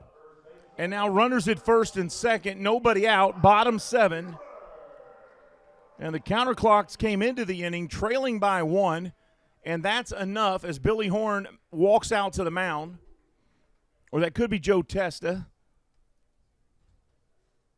I can't tell who that is right there. That is Joe Testa. So he is going to talk to Henrik and try to settle him down here. Henrik came into this inning and had a 1-run lead. And since he's entered the game, he walked Huma, the leadoff batter, gave up a double to Manuel Geraldo, which moved Huma to third, Geraldo to second, gave up a 2 RBI double to Connor Owings, the next batter. That gave the counterclocks a 9-8 lead. That was the 9th double of the season for Connor Owings. Next batter, Encarnacion, gets an infield single. And now runners at first and second, nobody out, bottom 7. The clocks have already put 2 runs up. And it seems to be no relief in sight for Henrik, as he has yet to see anything good. The Dirty Birds getting a lot of time right here to allow a pitcher in the bullpen to loosen up. as they have conferenced with that home plate umpire, Bob Howard, for quite a bit here. I think they're having a discrepancy on mound visits. And they're asking about apparently the mound visits, and Bob Howard explaining it all. And Billy Horn seems to agree with him on whatever he said there and says okay. Billy Horn, one of my favorite managers in the league. Very approachable guy. He'll tell you like it is. Cares about his players. Cares about his team. Thomas Dillard at the plate. Runners at first and second. First pitch there to Dillard. Low. Ball one. Dillard this year, 4 home runs, 11 RBIs.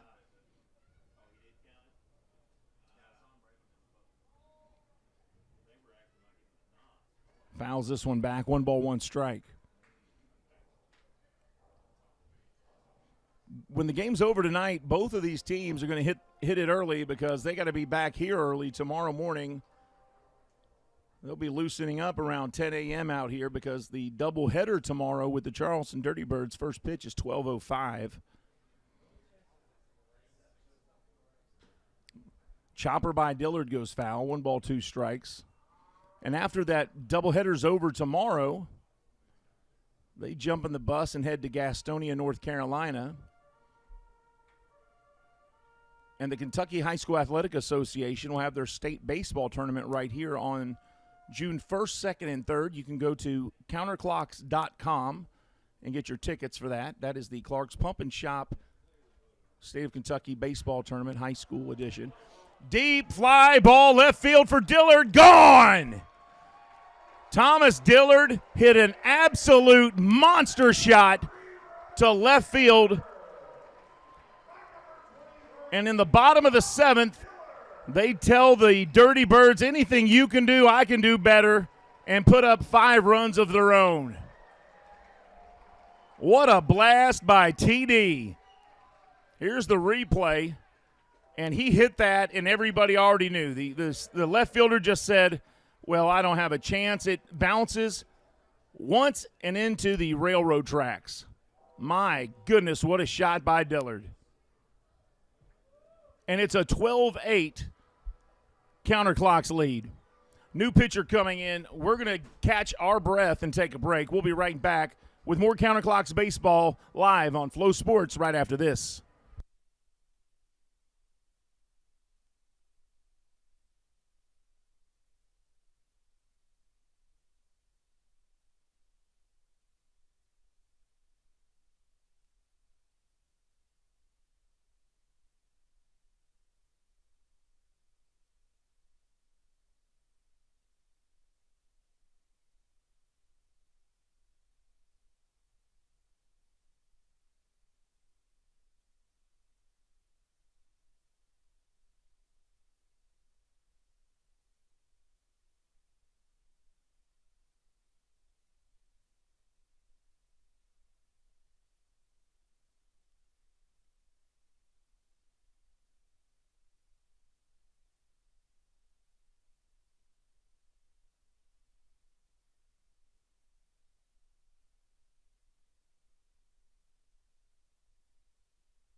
Hector Roa stepping up to the plate.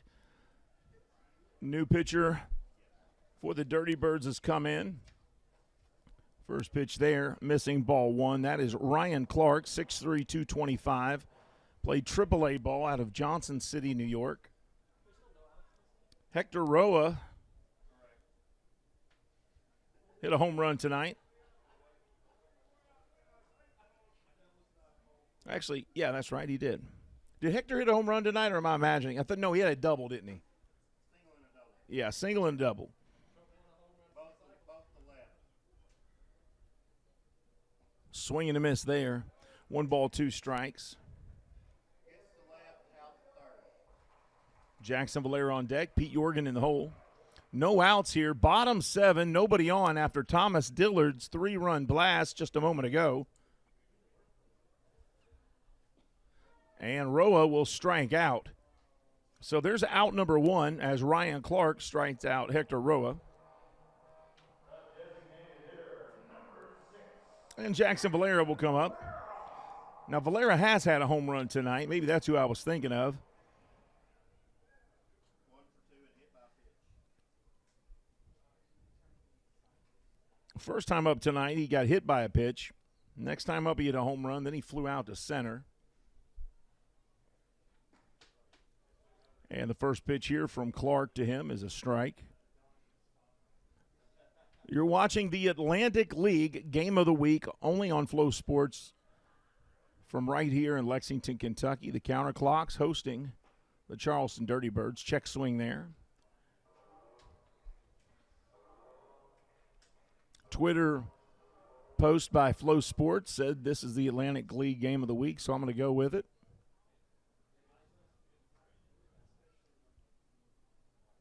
Jackson Valera steps out. Timeout called. No balls, 2 strikes. 286. Hit his first home run of the season earlier tonight. That pitch is in the dirt and to the backstop. 1 ball, 2 strikes to Valera.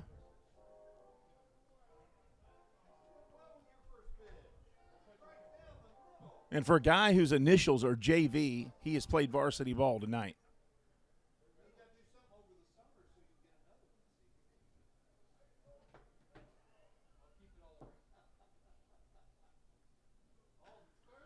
And that one bounces off his leg. 1 ball, 2 strikes. Count stays the same. Want to thank all of you for joining the broadcast tonight and watching Counterclocks and Dirty Birds baseball. We thank you for that. Whether you're a Dirty Birds fan or a Counterclocks fan, we're glad you're watching tonight on Flow Sports. And don't forget, tomorrow, doubleheader between these two teams. First pitch, 12:05. So call in sick to work, stay home, and watch baseball. You didn't get that advice from me. I'm just saying to do it. And this one ripped down the right field side. Foul. It is the Dairy Alliance night at the ballpark tonight, so thank you to the Dairy Alliance for being here. And also the Kentucky Dairy Development Council is here. So we thank them for being a part of Counterclocks baseball.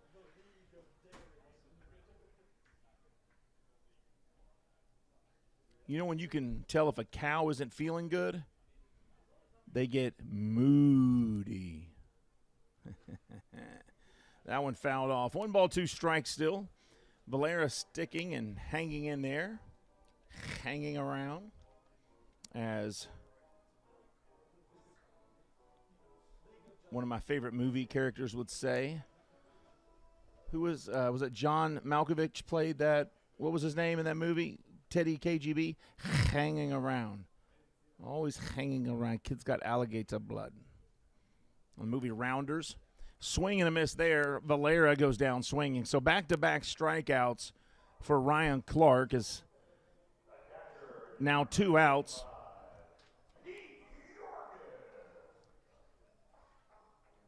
Pete Jorgen stepping up. I was so excited for him. I thought he had his first home run when he blasted that ball to left, but it went foul. But here comes the first home run here. We're going to call it, Pete. We're going to call your shot for you. Ryan Clark kicks and fires. Little check swing. He held back. A ball 1.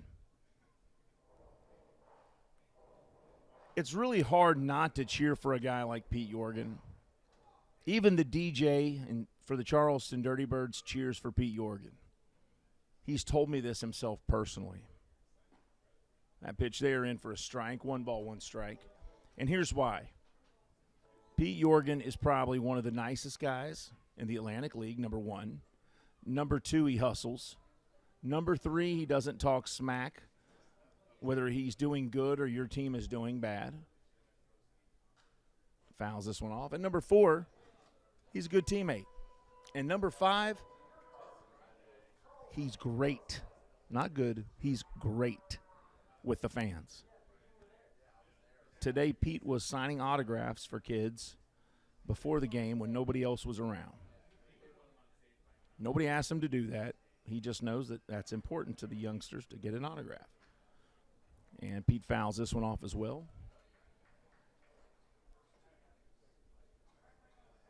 Count stays 1-2, 2 outs. Yorgan tonight, 1 for 2.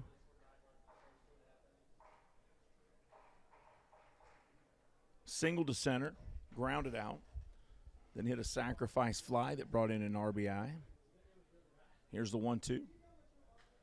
And this one popped up. There's not going to be room, or is there, for the catcher? There's not. And Pete will get another swing at it here as that one bounces in the seats. And is a permanent souvenir for somebody now. I want to thank all of you for joining us as always. Starting to cool off now finally as the sun has set. Here's the 1-2 from Clark. Kicks and fires, and that's low and in the dirt. 2 balls, 2 strikes.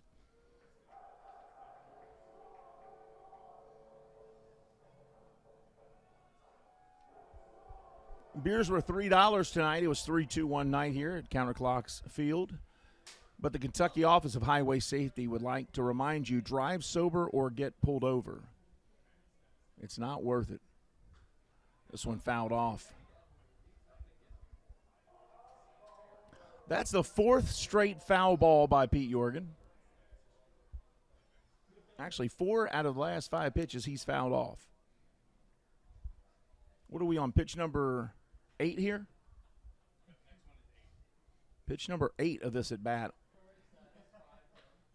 And Yorgan hits it. It bounces off of Clark's glove. He hustles down the line.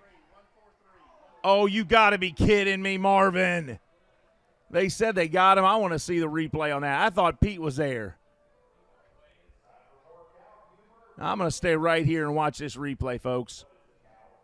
If anything, it was a tie, and the tie goes to the runner. Here's the replay. We're going to stay right here and watch this.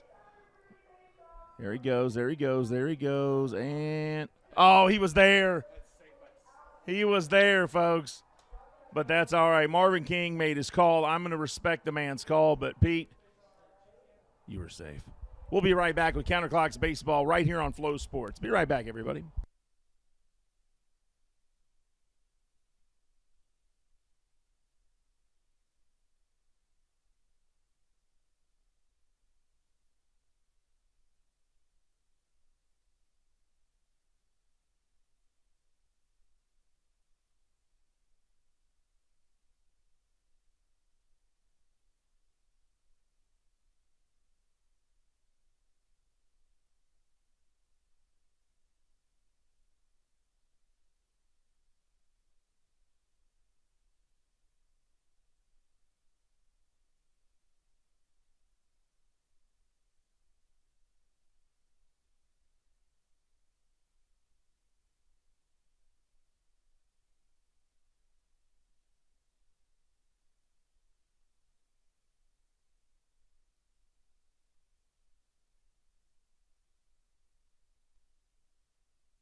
Welcome back, everybody, to Counterclocks Field. Dwight Smith Jr. stepping in. And he'll be facing Dakota Mekas. And that pitch from Mekas is high, ball one.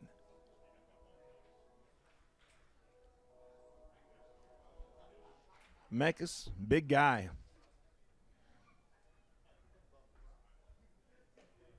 That pitch in there, strike one, 1-1. You can tell Smith Jr. didn't like that one. Dakota Mekas, 6'7", 275 pounds. That pitch is inside. 2 balls and 1 strike. The pitch there was 82 miles an hour from Mekas.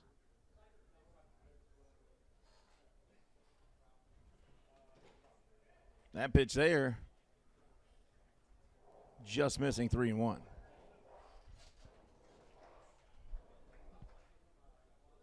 Nice crowd here tonight. Dairy Alliance in town for the game. That pitch is outside. So the leadoff batter on.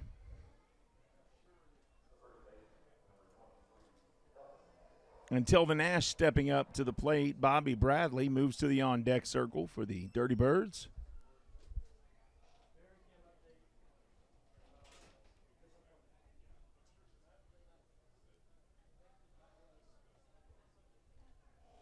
Here's the pitch. Strike one. There's Barry Lyons, manager for the Counterclocks. Barry, a no-nonsense guy.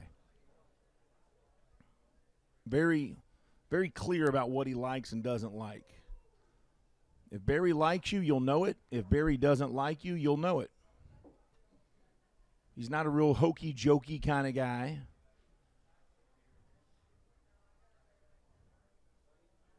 He's a businessman that wears a baseball uniform. And he's a gentleman.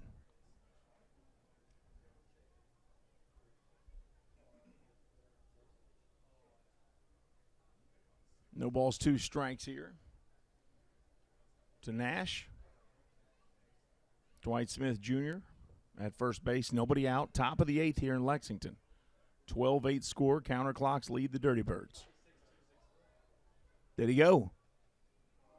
Marvin King says no, he did not. 2 balls, 2 strikes.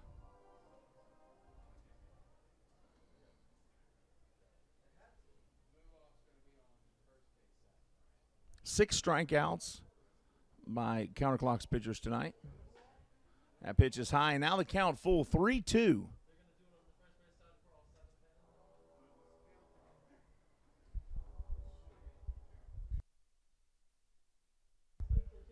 Correction, still 2-2. My fault. That ball chopped foul.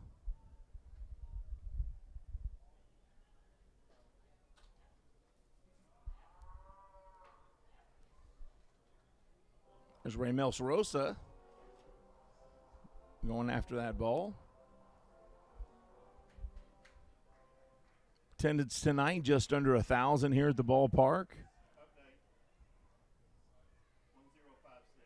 Oh, just over 1,056 now. 1,056 here to witness the titanic struggle between the Charleston Dirty Birds and your Lexington Counterclocks. Big group down here in front of me to the right.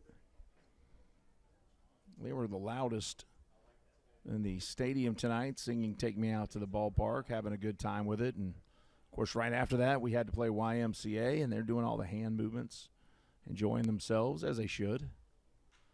That ball popped up into the air. Shallow right field. Coming up is Roa. Going back is Broussard, and he'll make the catch for out number 1. Great defensive job by Broussard getting back there to get the ball. Bobby Bradley stepping up to the plate. Justin O'Connor now in the on-deck circle. Dwight Smith Jr. at first. 26 on your screen to the right is Manuel Geraldo, the shortstop, as he slides over towards second here to get in position. Swing and a miss. Strike 1 to Bradley.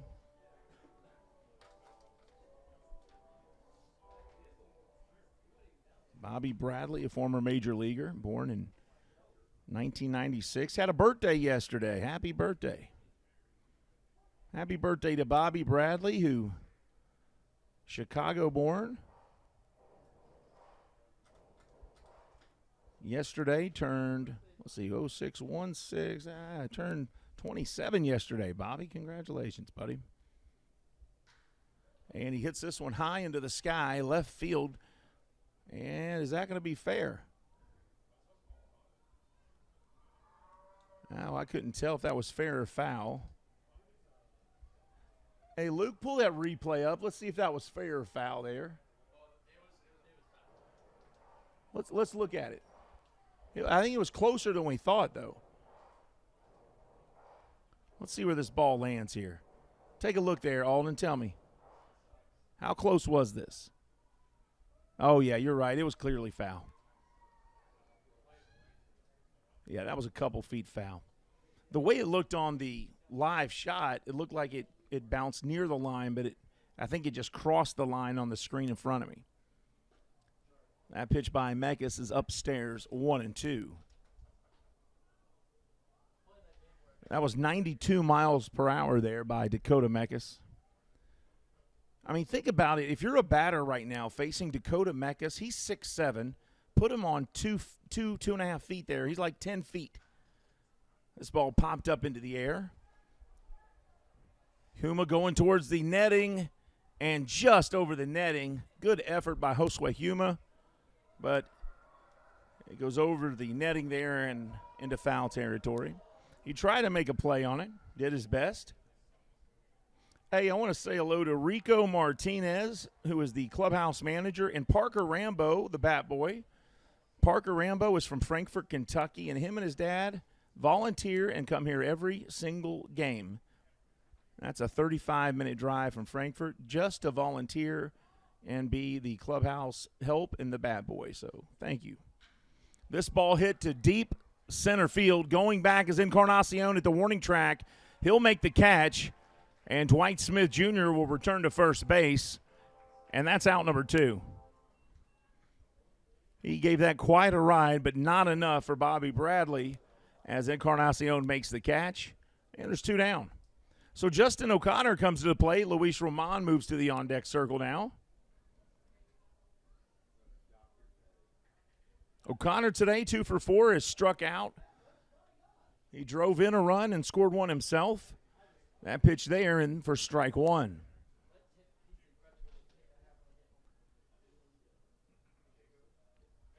That's a nice little, is that a slider he threw or a curve?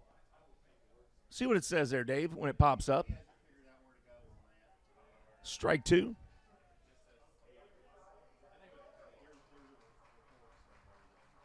No balls, 2 strikes now. Nice little, looks like a little drop ball maybe, but a nice little throw there. Oh, hit him in the helmet. Ouch. Jorgen immediately checks on him. That was not deliberate, I can tell you. You don't have 2 strikes on a guy and throw it at his helmet. That was a fastball that got away.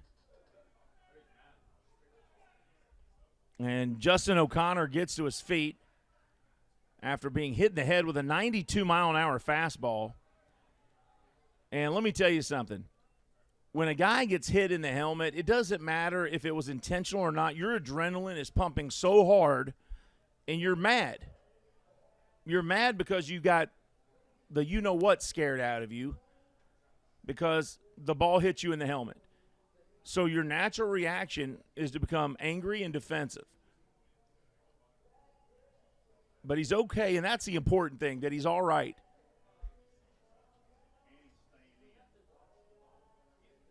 And the trainer checked on him. He's going to first, and he's just fine. But that happens, and you can't be mad at Justin O'Connor for getting up and being angry. And you can't be mad at Dakota Mekas for throwing that pitch and it getting away from him and hitting him in the helmet.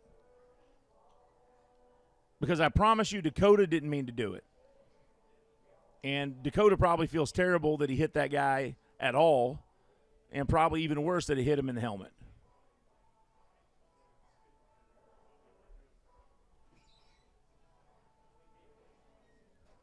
So runners at first and second, 2 outs.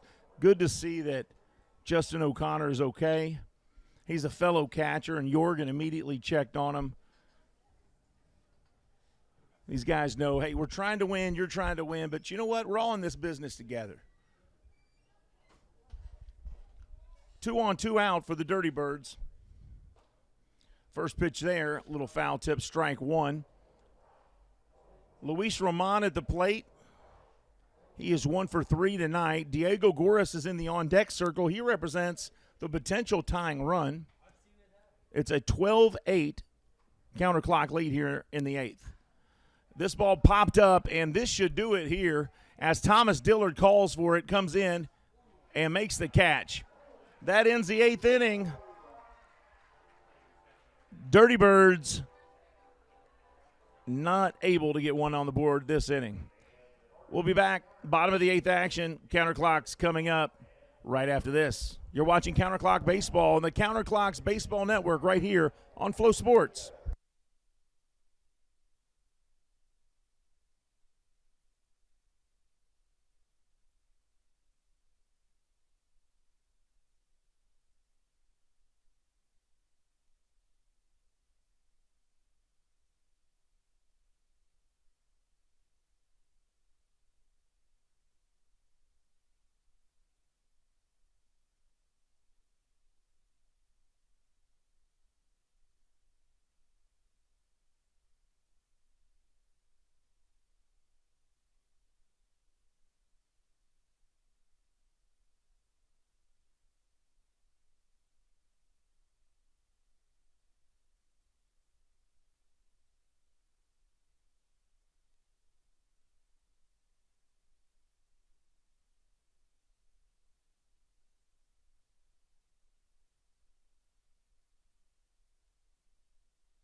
Welcome back to Lexington, Kentucky. Counterclocks, 12-8 lead here. This is the Flow Sports Atlantic League Game of the Week. Thank you for joining us, everybody. Edison Surreal on the mound, former pitcher for the Lexington Legends at one point. I think that's correct. Is that correct, Q Davis? Yeah. Edison Surreal. Edison has been around the world playing baseball. Played overseas. Now back in the States, pitching for the Dirty Birds. I believe he played in Taiwan. And he'll be pitching to the top of the order. Actually 9-1-2. I think it's going to be Brassard, Josue Huma, and Manuel Geraldo. So 9-1-2 in the batting order.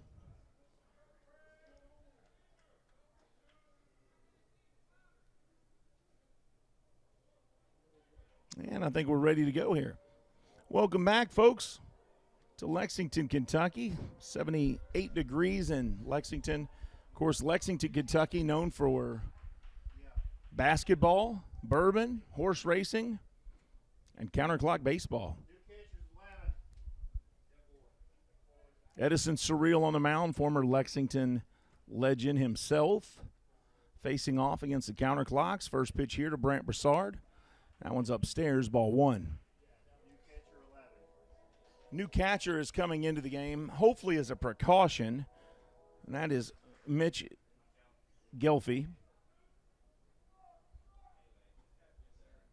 And I think that's just going to be a precaution because after Justin O'Connor was hitting the helmet, he also stayed in the game. I mean, he went back to first base to take his base, so let's hope it's a precaution.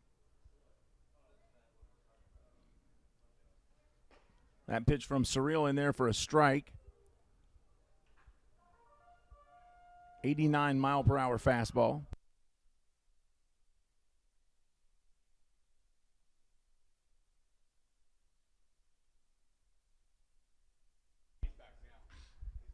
This one chopped by Broussard to third, picked up by Roman over to first, and that is out number one. And Jacob Penny just letting me know there that the catcher that was hit in the head, Justin O'Connor, after coming in and taking the base after he was hit, I was telling you they did substitute a new catcher in, Gelfie, and then Justin O'Connor went back to the training room. In their locker room with the trainer just as a precaution. I'm assuming that's not official, just to make sure he's okay. Here's Josue Huma. First pitch to him is ball one.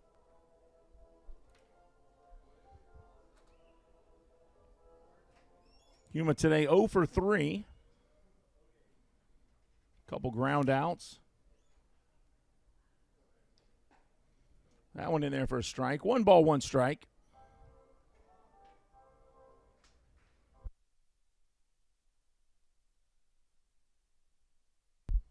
One ball, 1 strike, 1 out. Bottom of the 8th. That pitch is low, 2-1. Well, if you like offense in a baseball game, these two teams have not disappointed you. I mean, beginning with the second inning, there has only been one inning where nobody scored at all. Here's a grounder to short, picked up, fired to first, and there's out number 2. I mean, the only 2 scoreless innings were the first and the 5th. Other than that, every inning has had runs, and a couple of them have had plenty. Last inning, the 2 teams combined for 10 runs. Dirty Birds came up in the top of the 7th, scored 5 runs. Lexington, not to be outdone, came back in the bottom of the 7th and scored 5 runs. It's a 12-8 score with the counterclocks scoring more runs on fewer hits.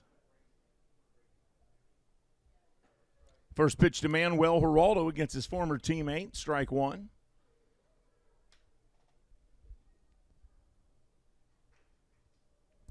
That was an 89-mile-an-hour fastball by Edison Surreal, the left-hander. That pitch was low, 1-1.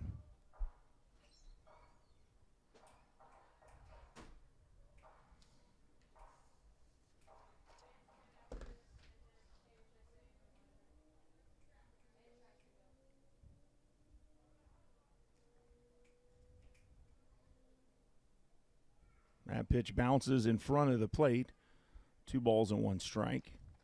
Good job by Mirandy Gonzalez, who started the game, went into the 6th inning, left with a 5-3 lead. So not a bad outing by him at all. Garrett Schilling leads the league in saves right now. He has 8 saves.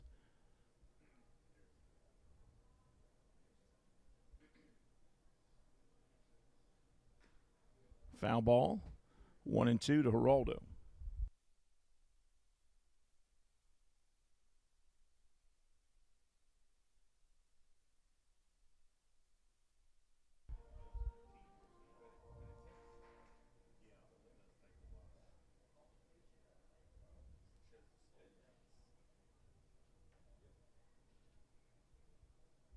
Counterclocks just split a series with Staten Island. 4-game series. Clocks 1-2. Fairy Hawks 1-2. That pitch up high and outside. 2 balls, 2 strikes.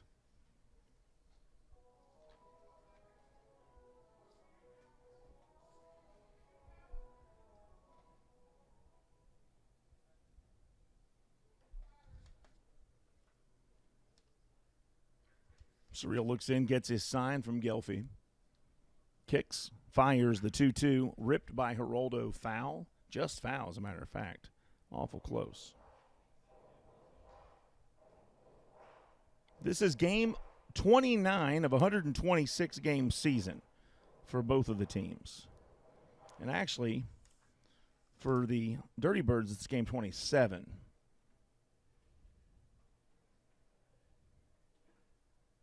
For the Clocks, it's game 29. That pitch outside, 3-2.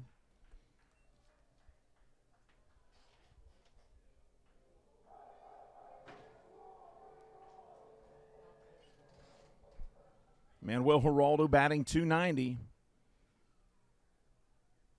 Had a home run versus Staten Island in that previous series.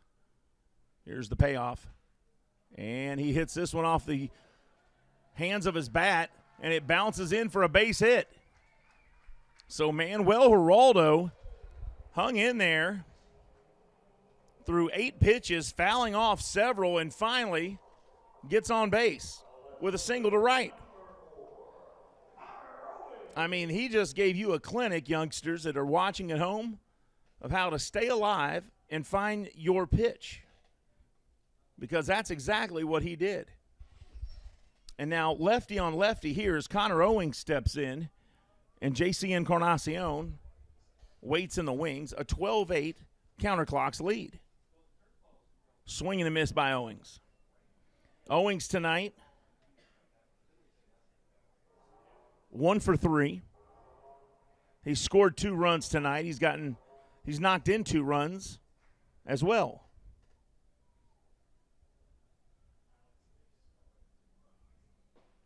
That pitch there, strike 2. No balls, 2 strikes. Encarnacion waiting. He scored twice, and he's also knocked in 2. He's 2 for 4.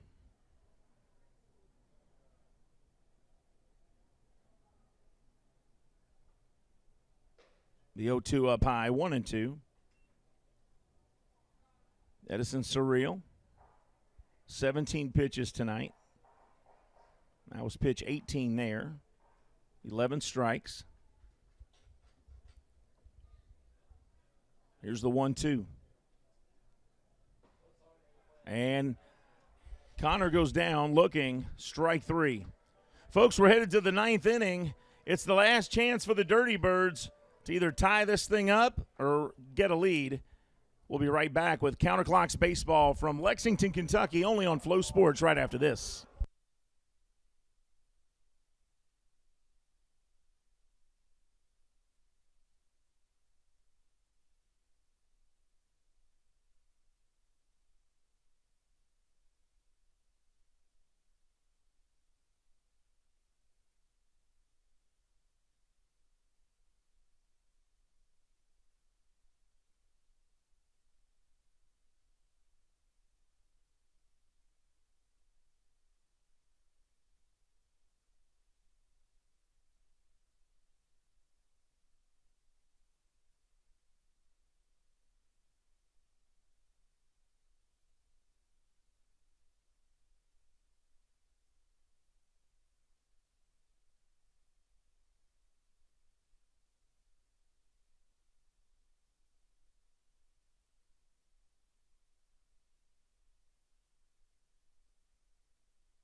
Welcome back to Lexington, Kentucky. I'm Steve Tressler.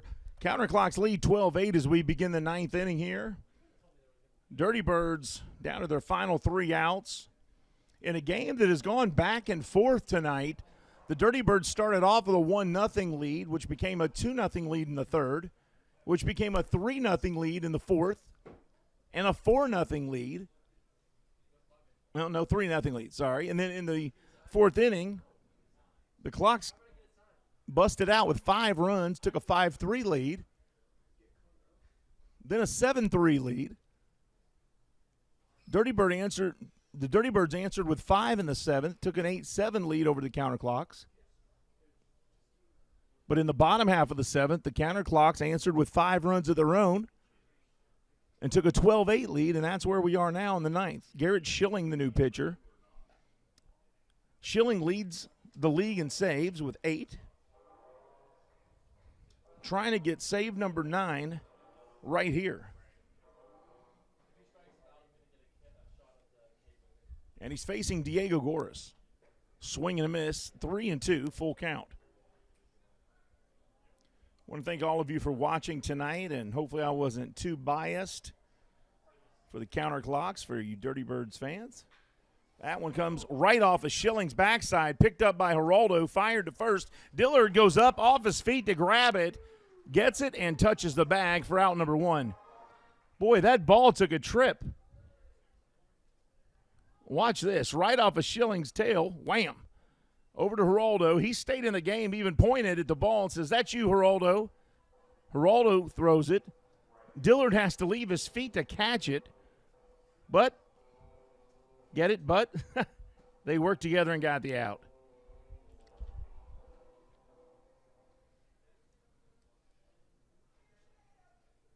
Jose Bermudez, 1 for 4 tonight. He struck out twice. He does have an RBI.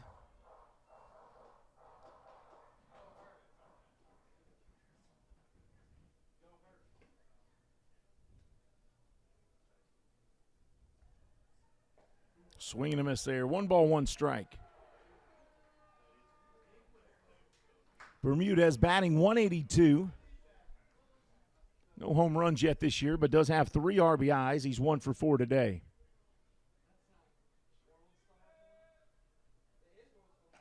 That one inside, 2-1.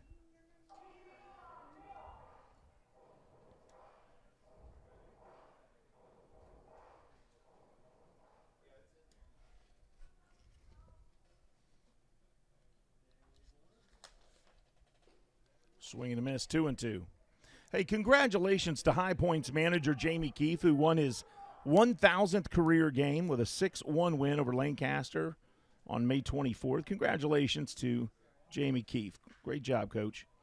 This ball popped up into the air, left field. Sliding over is Owings, and he makes the catch right in front of the warning track. Went a lot further than it initially looked. And congratulations also to the York Revolution manager, Rick Forney. Coach Forney won his 900th all-time game when the Revolution beat the Dirty Birds 4-2 in their season opener last week. So both of those coaches hitting big milestones, and here in Lexington, we want to acknowledge that and say congratulations to those coaches. Atlantic League Baseball celebrating 25 years of baseball. This ball hit straight away, left center field in the power alley, and gone. So Jeffrey Perez saying he's not ready to just take a knee to the Counterclocks tonight as he blasts a solo shot to left center field. And it's a 12-9 game. And that's the second home run of the night for Jeffrey Perez.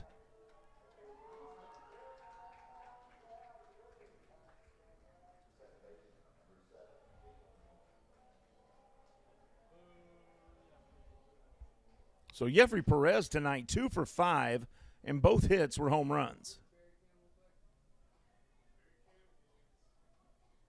Here's Jalen Miller. 3-run lead. 2 outs here.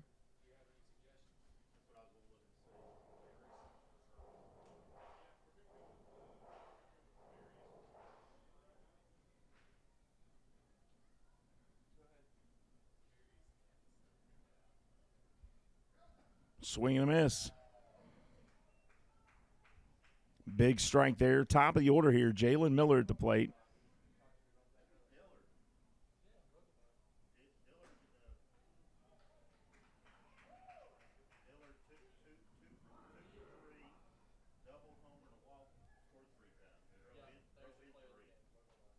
Yeah, Dillard definitely had the best offensive stats tonight.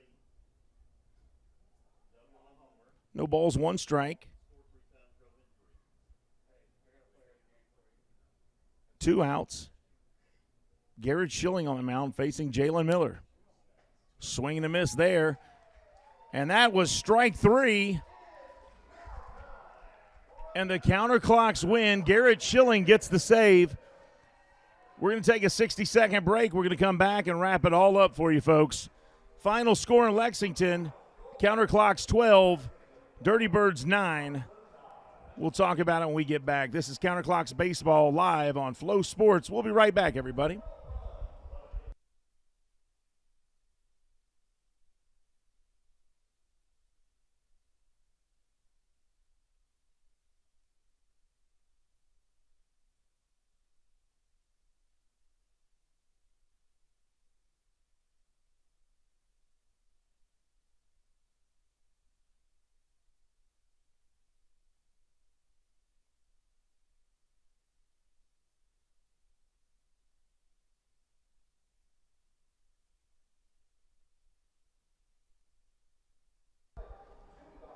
Welcome back to Lexington, Kentucky. Thanks again to the Kentucky Dairy Development Council that was here today.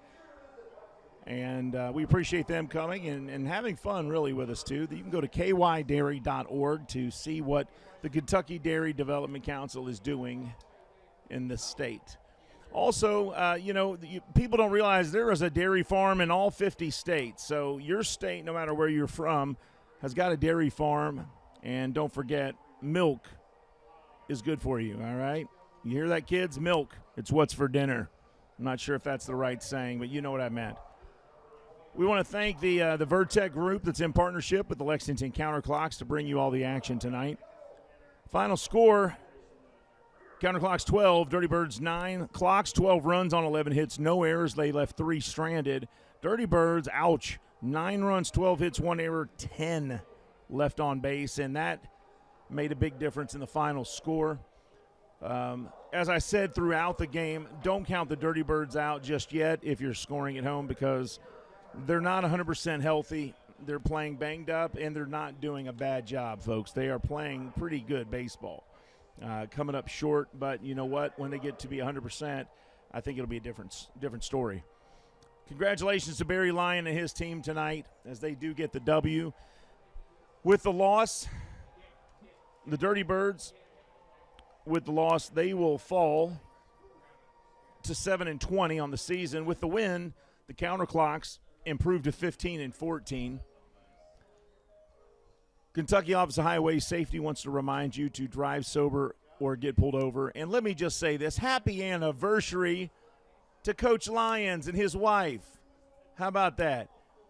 Barry and Julie Lyons celebrating 11 years of marriage and wedding bliss. So congratulations to Barry Lyons and his wife on their 11th anniversary tonight. And from all of us, Coach, we love you guys. We're glad you're here. And what a cool moment for you guys to share tonight. You get a win, and now I'm sure he's going to take you out for a nice dinner, and you guys enjoy being married for 11 years. They're sharing a little kiss down there on the field on the left of your screen. Now they're taking a picture together, as you see. So congratulations, Coach Barry and Julie, on 11 years. You deserve it. Again, High Point manager Jamie Keefe won his 1,000th career game. Congratulations to manager Keefe there and High Point, and also to York's manager Rick Forney for his 900th win. Big deal, both of those. Congratulations, coaches. Atlantic League celebrating 25 years of baseball, 25 years of great baseball, the official partner of Major League Baseball. And we want to thank our viewers, that's you folks, for tuning in tonight and watching Counterclocks Baseball. The win goes to Dakota Mekas. The loss falls on Austin Henrik. The save goes to Garrett Schilling. Is that right? No save tonight? All right, no save tonight, folks. All right, 4-run lead. I'm sorry. Official score tells me no. I'm sorry. I tried, Garrett. I tried, buddy. I'm sorry. But either way, the W is what counts. The team win is what matters to all these guys, not the individual stats. Great job by everybody. Pete Jorgen played great ball behind the plate tonight, filling in for Logan Brown. Proud of him and his efforts tonight as well. Player of the game goes to Thomas Dillard. He's our G&J Bottling, Pepsi Cola Bottling player of the game tonight. So crack open a Mountain Dew tonight and enjoy it, Thomas, because you earned it, buddy. Home run, a double, scored 3 runs, had 3 RBIs, so great job. Official attendance, 1,056. For our public address announcer, Bill Sally. For our DJ, Chris Bryant. For Abby Jones, who we will now call Abby Mikulek. For Logan Weiler at the video board. For Drew Sexton, our technical director. And for our replay guy, Luke Stone. Our official scorer, Hugh Davis. Dave Kaplan was our Major League Baseball stringer. And I am Steve Tressler. That is all for this time. Until next time, have a great time. First pitch tomorrow, doubleheader right here in Lexington. First pitch 12:05. Pregame will be on at 11:50. Join us as we'll play 2 more with the Dirty Birds and wrap up this 3-game series tomorrow right here on Flow Sports. That's all. Good night, everybody, and go Clocks.